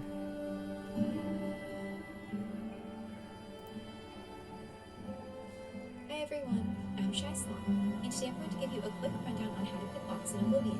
No pattern, no guessing, just fact. Your radar. Even though lockpicking may seem simple, it has been the cause of much controversy and confusion since the remaster came out. There's been a lot of talk about a pattern for lockpicking, but there's a way easier method, so here's the secret sauce. Every time you push a pin, it bounces up at a random speed. Very fast, fast, medium, or slow. Slower equals easier to set, faster equals suffering. Push a pin up and see how fast it moves. Wait until you see the pin moving upwards slowly and almost sticking to the top of the tumbler. Once you see this happen, if you keep tapping it as it starts to fall, the current speed will remain unchanged. That means if it's moving slowly and you keep juggling it before it has the chance to fall back down to the bottom, the pin will keep moving slowly, indefinitely. This is huge, because once you find the slow bounce on a pin, you can practice hitting it until you feel the rhythm. Then boom, lock it in place.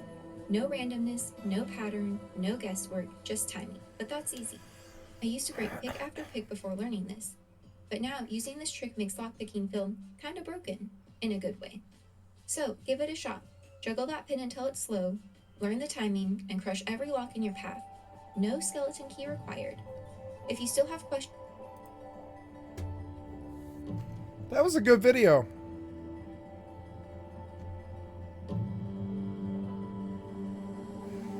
A fellow Bethesda nut.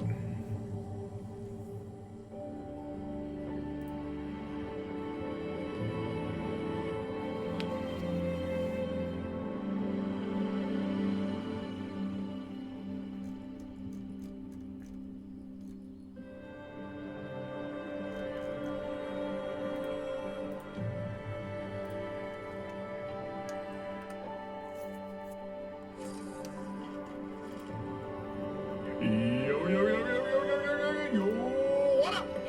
That is the bios of one of the biggest commentary channels, one of the biggest police officers on YouTube. Some of you may know him as iDubbbz. I know him as Ian. And you know what, ladies and gentlemen? He's done a pretty good job back in the day of going after some of the most problematic creators on YouTube. People like Leafy is here, Keemstar, Tanamonjo, and most importantly, that React channel Epidemic. But in amongst all of that, he did things like Kickstarter craps, he looked at shitty projects people made, he went above and beyond the Call of Duty when it came to being a police officer. He even did bad unboxings. Now, he was, at a time, one of the best police officers, and I would say recently his conduct has been a little bit unbecoming, which is entirely what Internal Affairs is all about. We're here to check in on what's been going on with Officer Idiots. Now, since Ian has actually left the police force, he has decided to mature. Instead of fusing two slurs together, he's making interesting documentaries. He's over-explaining his support of OnlyFans. And, of course, one of my personal favorites is, as an officer of the force, discovering empathy at the ripe, young, tender age of 31. I think only in these past couple of years have I gained the ability empathy. I just can't help myself, but that's one of the most horrible things I've ever heard. Other people's pain and suffering. What? iDubbbz, safe to say, doesn't actually have the same rapport with the former community, the commentary community, and has for the last few years been ingratiating himself towards a new, more politically charged community. But the department actually is more interested with some of the charitable works that Mr. Jama has actually decided to side with, notably Creator Clash. Now, charity to me is a personally important thing. I think it's great to give back money to impoverished communities, medical causes that desperately need progress, and of course to just help the fellow man. Charity is a way for all of us, no matter what our financial situation is in life, to help channel something in a positive sense. Charity is important in making progress, raising awareness, and most importantly, serving as the best criticism shield to any vanity project ever, like Creator Clash 2, for instance, where having trauma processing parties with full entertainment, open bars, hotels completely rented out to influencers, all on the dime of people who donated, thinking that the lion's share of that money... I like 76 Fishing, it's fun. ...get listed at all these events, only to find out that these charitable events didn't actually donate any money to charity, at least when it came to Creator Clash 2. What the hell are we gonna do? You know, I can't even think about doing a Creator Clash 3. We lost money and there's no money for charity. So what are we gonna do to solve that? Now, I've covered plenty of charities in the past, supported by influencers who had a pretty clear, clean image that turned out to either be crypto scams or, at worst, money stockpiles that remained losing value until one of my investigations contributed to hundreds of thousands of dollars, finally heading to where it was supposed to be headed years down the road. Now, I personally feel, though, Creator Clash may not only be one of the worst tragedies in charitable fundraising by content creators, but also one that turned into something malicious down the road the more and more that it progressed. So let's get started. iDubbbz, also known as Ian Jama, the husband of Anissa Jama, both these people were the initial faces of Creator Clash, alongside a Mike Lenardi, a co-organizer, and it started out pretty positively. Like, the first event came around May 14, 2022, hosted by Ian, his wife. Event was managed by Egoraptor, or Aaron Hansen's company, Real Good Touring, who also actually fought... Where are we watching these fat people box? Now, Creator Clash wanted a pretty healthy set of fighters, big channels like Dr. Mike, Ian himself was fighting, Michael Reeves, fan favorites like Dad would show up delivering pretty interesting fights. The community as a whole on the internet rallied behind it, and by all metrics, I would say it was a pretty successful event. It was hosted in the Youngling Center in Tampa, Florida, and CC1 sold over 100,000 pay-per-view buys, and tons of influencers and their fans showed up. And Cool. from what I understand, that arena I just didn't know why. sold out, which is, again, amazing. From a charity perspective, the American Heart Association, the Alzheimer's Association, and the Healing Horse Therapy Center received all the net profits, according to a press release, to the tune of a combined $1.3 million.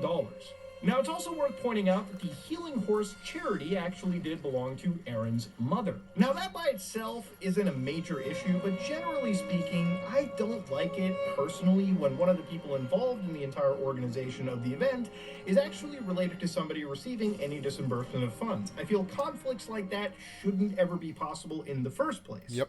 But again, to go back to the event, iDubbbz even had to say that when it came to the event, these creators want to show respect to boxing while putting on an entertaining show that reflects their personalities, said iDubbbz.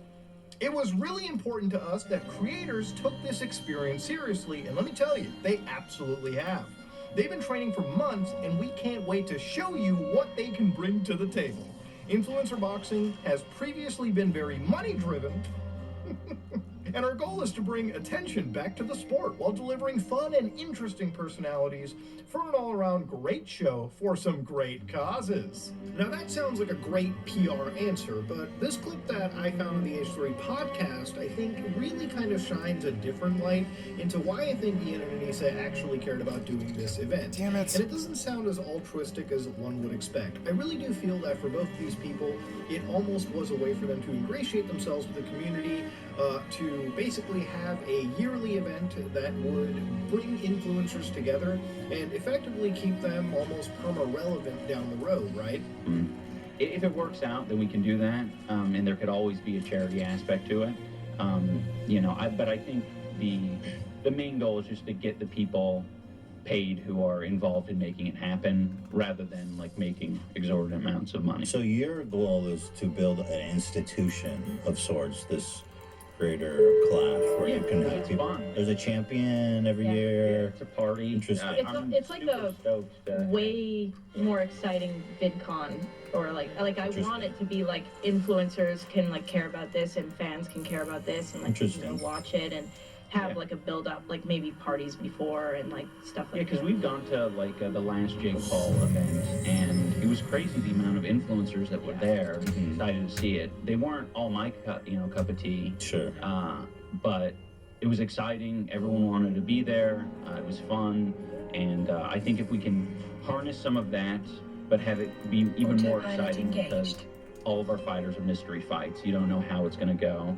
And then you have this, charity element. It's just like a win all around. So in the future, maybe there'll be more profits potentially for you guys. Potentially, but we're not looking at that really. Now, one thing that we love to do here at the Internal Affairs, is look through documentation. So we decided to go to ProPublica, go through their nonprofit explorer, and we actually did find the Healing Horse Therapy Center right here. It's actually a 501c charity, and if you want to know a rough idea of how much they kind of received from Creator Clash, well, we can open up some of their filings and look at them really closely. So for instance, in 2022, when Creator Clash was a thing, you can actually open up the 990 filing over here, and if you scroll all the way to the contributions and grants, the prior year they actually received somewhere around 3,958, as opposed to the year of Creator Clash 1, they actually ended up receiving over $250,000.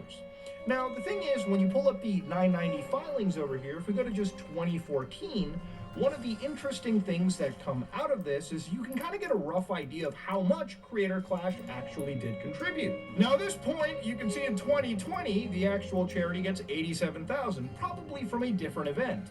And of course, in 2021, the charity ends up getting $3,958. Then of course, when Creator Clash 1 happened, you can see that they actually got a massive spike. They went down, eventually to the point receiving like, what, $75 in just 1 year when it came from public support. Now the thing about all this is, going back to the 2020 filings, the 2022 filings, I actually couldn't find any mention of Creator Clash as a company. Which I think kind of sucks, because it shows me that these forms are probably not filled out well at all, if anything, which, I don't know, the more I look into a lot of these charities, the more I realize that the paperwork could be a lot better. I like the water But you know ripples. what? They did a good job on that. Into this was also just to see that there was money being sent out. And of course, when I looked further into these actual charities, at least with Aaron's mom's charity, it didn't seem like they were paying themselves what appeared to be exorbitant salaries. They just took money in and they spent it on obviously dealing with horse therapy stuff. So again, it seems pretty much on the up and up. Money was actually given, and the only reason I checked this was because when we go down the road, it's going to be really hard to believe what Ian and Anissa and really a lot of people associated with the event actually say. There's a lot of conflicting information, and as an officer, I don't like to look at conflicting information, okay, because there's a fuck ton of stupid people in the room, and I try not to be one of them, okay? I make mistakes, but I try to look at the data as much as I can. So anyways, to go down over here, the first event was actually successful. Charities got money, and all in all, it was actually a pretty serious win for Ian and Anissa in terms of it just being a good overall event. I mean, I didn't have any issues with it. One would think if this is how good the first event was, theoretically, Creator Clash 2 should absolutely be a success. Until, of course, it isn't. Now, Creator Clash 2 was announced January 24, 2023, and it was poised to happen at a bigger venue this time, Emily Arena, and once again in the city of Tampa, Florida. So iDubbbz once again was set to fight this time with Alex Wasabi. Harley would join, and he would fight an actual heavyweight, John Morrison, and Dad would fight AB from the H3 podcast. So one of the fights was set to be against Tyler Cassidy, also known as Froggy Fresh. Of the Krispy Kreme fame, he made a bunch of songs on the internet. Guy's an old school OG YouTube legend. Now, Froggy was supposed to be fighting Chris Raygun, and I want you to remember this fight because the controversy surrounding it might have been some of the most promotion this fight was getting for a while, and all of it was effectively for the wrong reasons. Now, something about fighting promotion and the community that watches these events is that it always centers around some form of drama or conflict, okay? A lot of the biggest bouts on YouTube, at least in this space, have basically resulted from beefs, a lot of them long-withstanding, between creators to the point where having them bash each other's brains in for money, which, you know, money at that point just takes a back seat. People love the thrill of just settling this online bullshit in a ring, and the audience is excited for it. I'm sure the creators are excited for it, and if you get paid while you get to beat the shit out of the guy you absolutely have been beefing with for a while, all of it is a win-win. Unfortunately, Creator Clash doesn't really have that ethos. It's first and foremost meant to be about treating boxing, the sport, with respect, and its safeguarding comes first. The last thing I want to talk about is how serious the sport of boxing is. We've seen a lot of these influencer boxing events just pop up and, to be honest, not take the sport very seriously. In this last event, we saw guys headbutting each other. We want to avoid this shit at all costs. We're trying to get professional boxing coaches for all of our fighters. We're trying to give them ample time to prepare. We're trying to prepare them mentally and physically for, you know, what they're going to do, because people die in boxing. It's not a goofy thing. Oh, let's try out boxing. It's a serious thing. Wow, Ian, that's actually such a good point. You know, I would actually believe that you weren't just talking shit out of your ass if it wasn't for the fact that you put Chris Raygun up against William Haynes, who clearly had a height and weight superiority against him. You know, if you really care about the sport of boxing, you probably wouldn't have haphazardly put this matchup last minute after kicking Froggy Fresh out and put Chris in a pretty shitty situation. So the big problem with promotion came from the fact that Creator Clash's individual creators actually didn't do a whole lot of promotion. We also had to pay for more fighters this year. The first year it was 18, this year it was 24. I thought bringing in more fighters would just lead to more pay-per-view buys, but I think it just ended up costing us more. Yeah, Ian thought that just because he put in more fighters on the card that he tweeted out, that somehow that would correlate to more pay-per-view buys, which, again, it shows you that maybe he's just never gotten past the age of, I don't know, 12, but events always do get pirated, and also, you know, if you look into some of the promotional material, like if the actual individual fighters are promoting it, now I don't know if videos were removed or maybe like they posted on alternate networks, but even looking at the main platforms for some of these creators, you know, people like Ethan Nestor definitely had this in the, at least in the description box for their links. And even in that case, like, he actually did make videos. The mainline event, Ian versus Alex Wasabi, from what I can find, there's literally one video leading up with like 40,000 viewers, and then the actual video, which would be around fight night or post-release. So I don't want to jump and blame the fighters for not promoting this event enough. Again, if you know anything behind the scenes, there's got to be plans for promotion, like there's got to be timelines that are met, there's got to be deliverables, and if the event itself isn't putting in the effort, how can you expect the fighters or the participants to be doing anything more? They're already busy training for this fight and this event. If you're going to make them promote the event, at least plan the stuff out properly.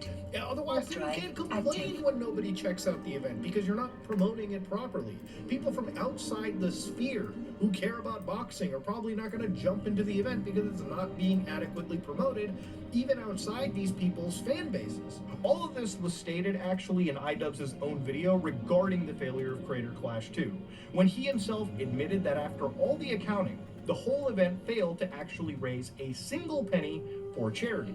For Creator Clash 2, you know, despite it being a fun event and despite good fights and a lot of creators sacrificing a lot of time, money, and energy, we lost $250,000 on the event. The way that this typically works for anyone who's unaware is that once our expenses are paid off for the event, like all the minimums of, like, you know, broadcasting, the hotel, travel, all that sort of stuff, once that's all paid off, then we can start paying the charities. So obviously adding extra fighters to the card wasn't raising up viewer numbers, but another big problem that Ian mentioned here was obviously they never anticipated piracy, and that apparently cost them a lot of money. But we didn't have any anti-piracy measures. We weren't prepared to deal with what ended up happening. I mean, for me, I was just thinking, like, let's just avoid catastrophe. As long as there's, like, not, like, I don't know, like a bomb threat or, like, injuries or anything crazy, like, we should be fine. This should just be like the first year. I don't want it to be more complicated than the first year. It ended up being a lot more complicated. Amongst the 800 pirated streaming sites, there were between 1.3 and 3 million viewers. So even though there were around 50,000 pay-per-view buys, there were around 1.3 to 3 million viewers, people who actually watched the full broadcast. Now, piracy obviously wasn't the only thing. There was the increased fighters, which led to higher operational costs, and of course that Froggy Fresh controversy I talked about earlier absolutely didn't do anything to smooth things over with at all. So yeah, Creator Clash 2 definitely had a lot of negatives going towards it, but I wouldn't say that all these things happened externally. A lot of it could have been avoided generally if you had better planning at the top. Now look, advertising was one problem, right? A big problem for Creator Clash 2, but for the first time it felt that the event got a controversy, and it was in the shape of Froggy Fresh. Now Froggy Fresh was that fighter in TC2 that was supposed to go up against Chris Reagan. And that was until Froggy made this dastardly joke regarding signing to Anissa's OnlyFans if he actually had lost, and that ended up being the catalyst for him being removed from the event. There seems to be substantial evidence that Chris Reagan is now on Adderall. What? Well, young man, amphetamines couldn't save Hitler, and they can't save you either. On April 15th, if I don't hurt you beyond what anybody could have imagined, I will be so disappointed in myself that I will subscribe to Anissa's OnlyFans. So out of nowhere, Froggy Fresh ends up being removed for his recent behavior.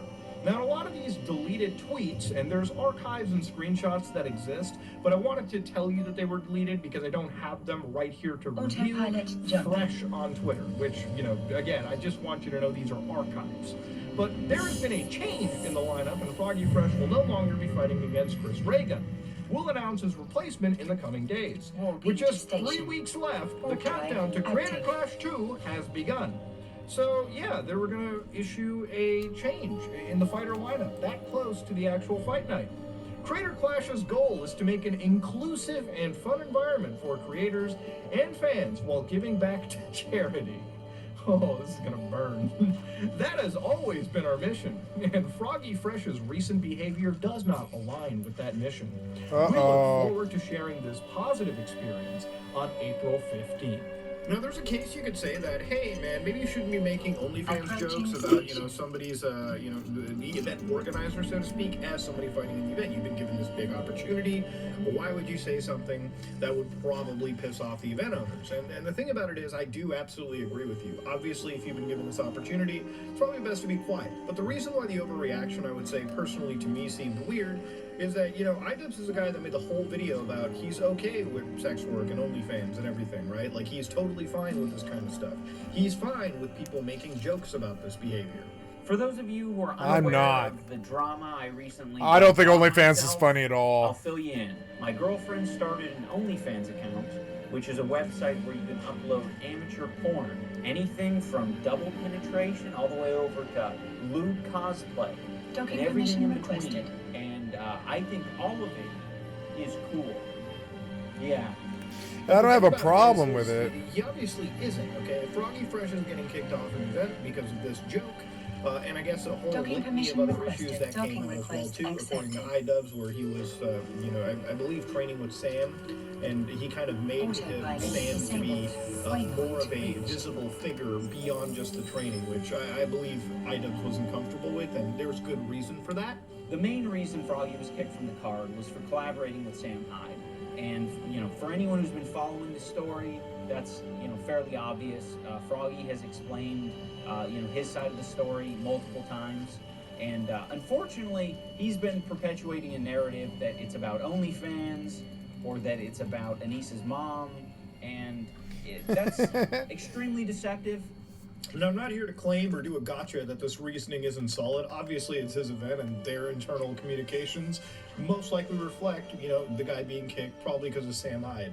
But the OnlyFans stuff is super weird because it really just felt like, at the time, it was the catalyst that moved the needle to that point of no return. But even when you look at how he reacts to other creators, like here's a clip of Donut Operator bringing up the whole OnlyFans stuff and how it prevented Ian from, even talking to him. Like, Ian just stopped wanting to be friends with the guy over this. And so he went to a range day with me one time, we used to talk a lot about content creation and stuff. And COVID rolls around, I get bored at home, so I make an OnlyFans where I'm showing my meat. Really? Well, basically, I'm taking a steak and I'm rating a steak. I'm like, see, that's the reaction that you're supposed to have. Genius. I thought it was funny. So I'd be wearing just an apron. Of course, I'm wearing boxers underneath. And I'd reach down and be like, this is my OnlyFans. And this is an A5 Wagyu from down the street. And I would talk about it. And I sent it to Ian, and he got mad and called me and said I was making fun of Anissa, and I wasn't. I just thought it was a funny bit because I was sitting at home during COVID, and you'll never understand what it's like to be an ally.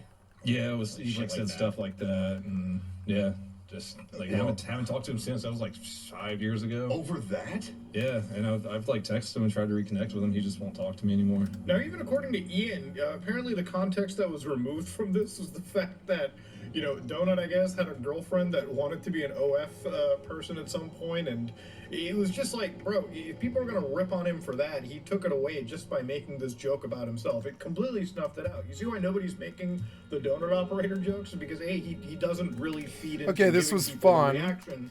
This was fun, and I see, that I want to continue doing this, but I don't want to spend all the time right now.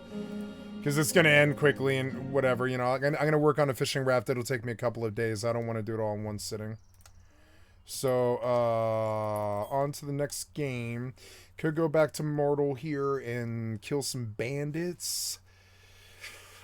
Could go to, turn that off. And then, yeah, I'm thinking probably some Starfield. We'll load some Starfield.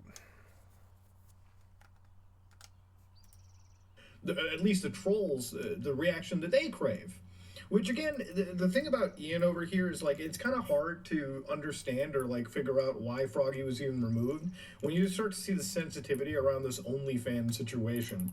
And, again, this video is not dedicated to relitigating this OnlyFans nonsense. Honestly, I think, if anything, you either are secure with it or you're not. I'm secure with it, but I would never be caught looking at it, and I would never be caught posting to it, and I would never date somebody who, well, I would date somebody who wanted to post to it. But I would think that would be a bit weird. I wouldn't want them to that to be their main source of income. I would want them to do it because they find it fun.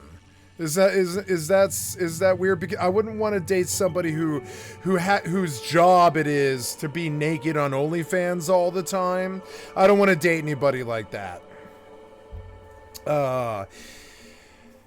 Particularly because I think if that's your job, I actually struggle with wanting a woman who has a full-time job like that, because it means that you've kind of lost your personal power and you just do things that you don't want to do.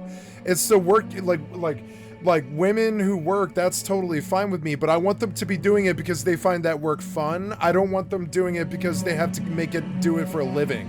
Sex work for a living, I think, is dumb. Sex work, if you want to make money, is fine, but I don't think it should ever be this thing where that you make your entire living off of.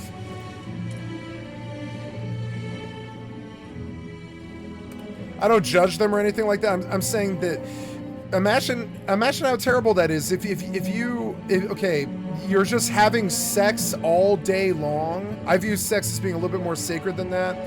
Like, you know, having sex all day long as a prostitute, and it's your main job and you make a lot of money doing it, that's fine if you're like a nympho and you like that and that's what's fun to you. But if you're doing it to support a drug addiction or to pay rent, I think there's a lot better things you could be doing, you know?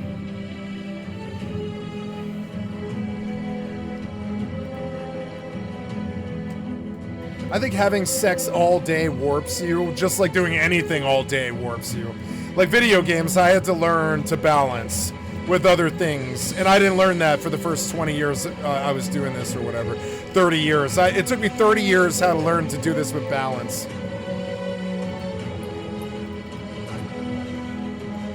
Autopilot engaged.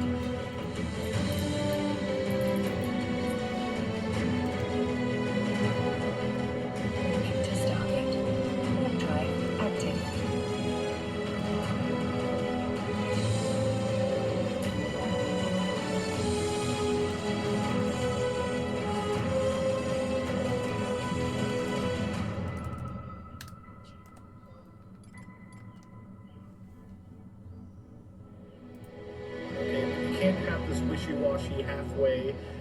You know, I can handle a joke, but also I'm gonna cut. And this load, I feel like it takes longer every day, and it's weird it's the same load. Approaching Stargate. Maybe I should install Starfield to my C drive, and then I can just not do this load like this every day, but I don't know. I prefer GeForce Now. It keeps my card a lot safer.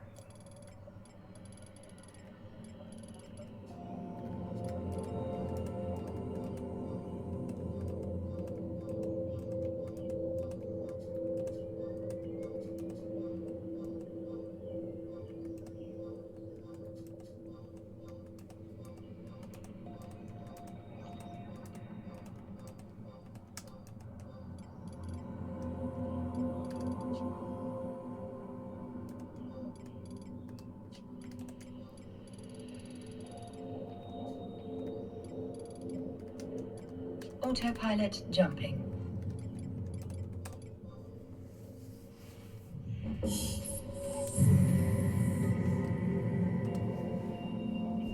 Yeah, like it is a 5-minute load, but then you're just in. As long as you don't like let it lapse or anything, you're like in for a long time.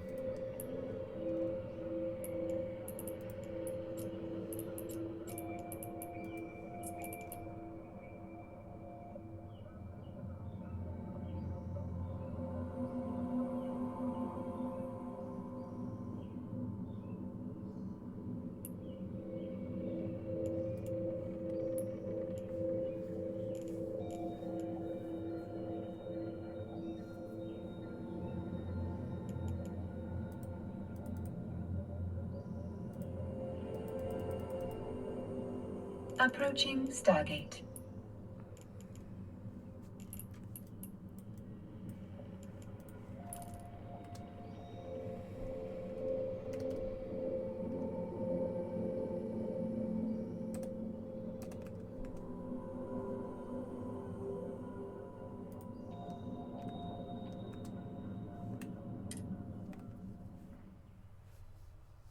I don't mind waiting like Rust. I think that's okay.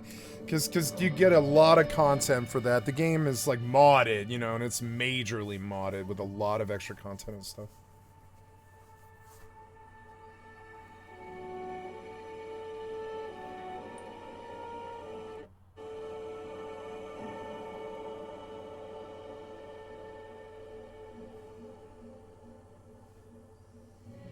Autopilot jumping.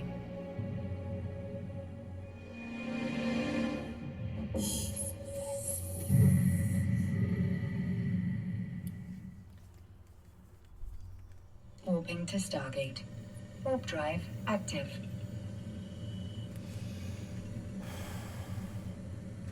Oh yeah, I was like doing the industrial workbench.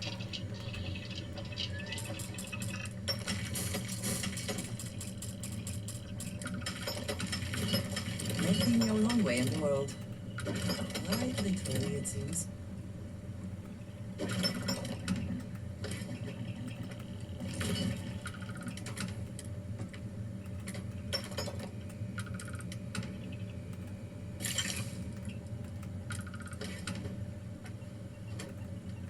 Approaching Stargate.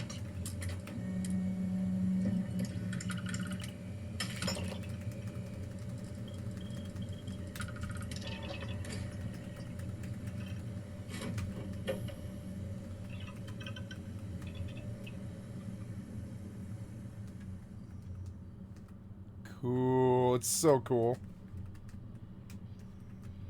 God, the game looks good.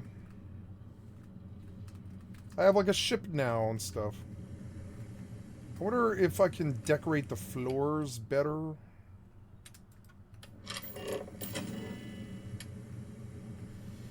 Yeah, like, oh, there's a bunch of them. No, wait, I want, oh, there's like a bunch of them. Oh, there is a bunch of them. Look. Avian flyer only, small. Yeah, I want small. Will you let me, like, slather these all over the fucking place? Yep. Autopilot jumping.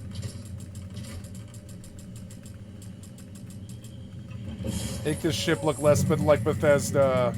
Gotta get Bethesda out of here. No more Bethesda. How much does this take? It takes ornamental and fiber. Expensive, but worth it. Yep, I want this ship to look crazy. I want the light pack. I need to buy that light pack. That's something that once human knew immediately is how strong colored lights are. Yeah, colored lights are good. Am I over encumbered? Yeah, I am. Cargo hold. Wow, 3,000, huh?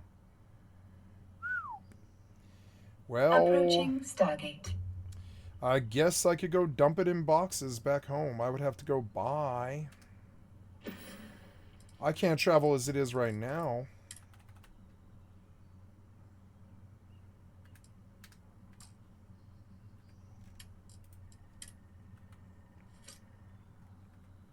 That was good. It was like 400 pounds.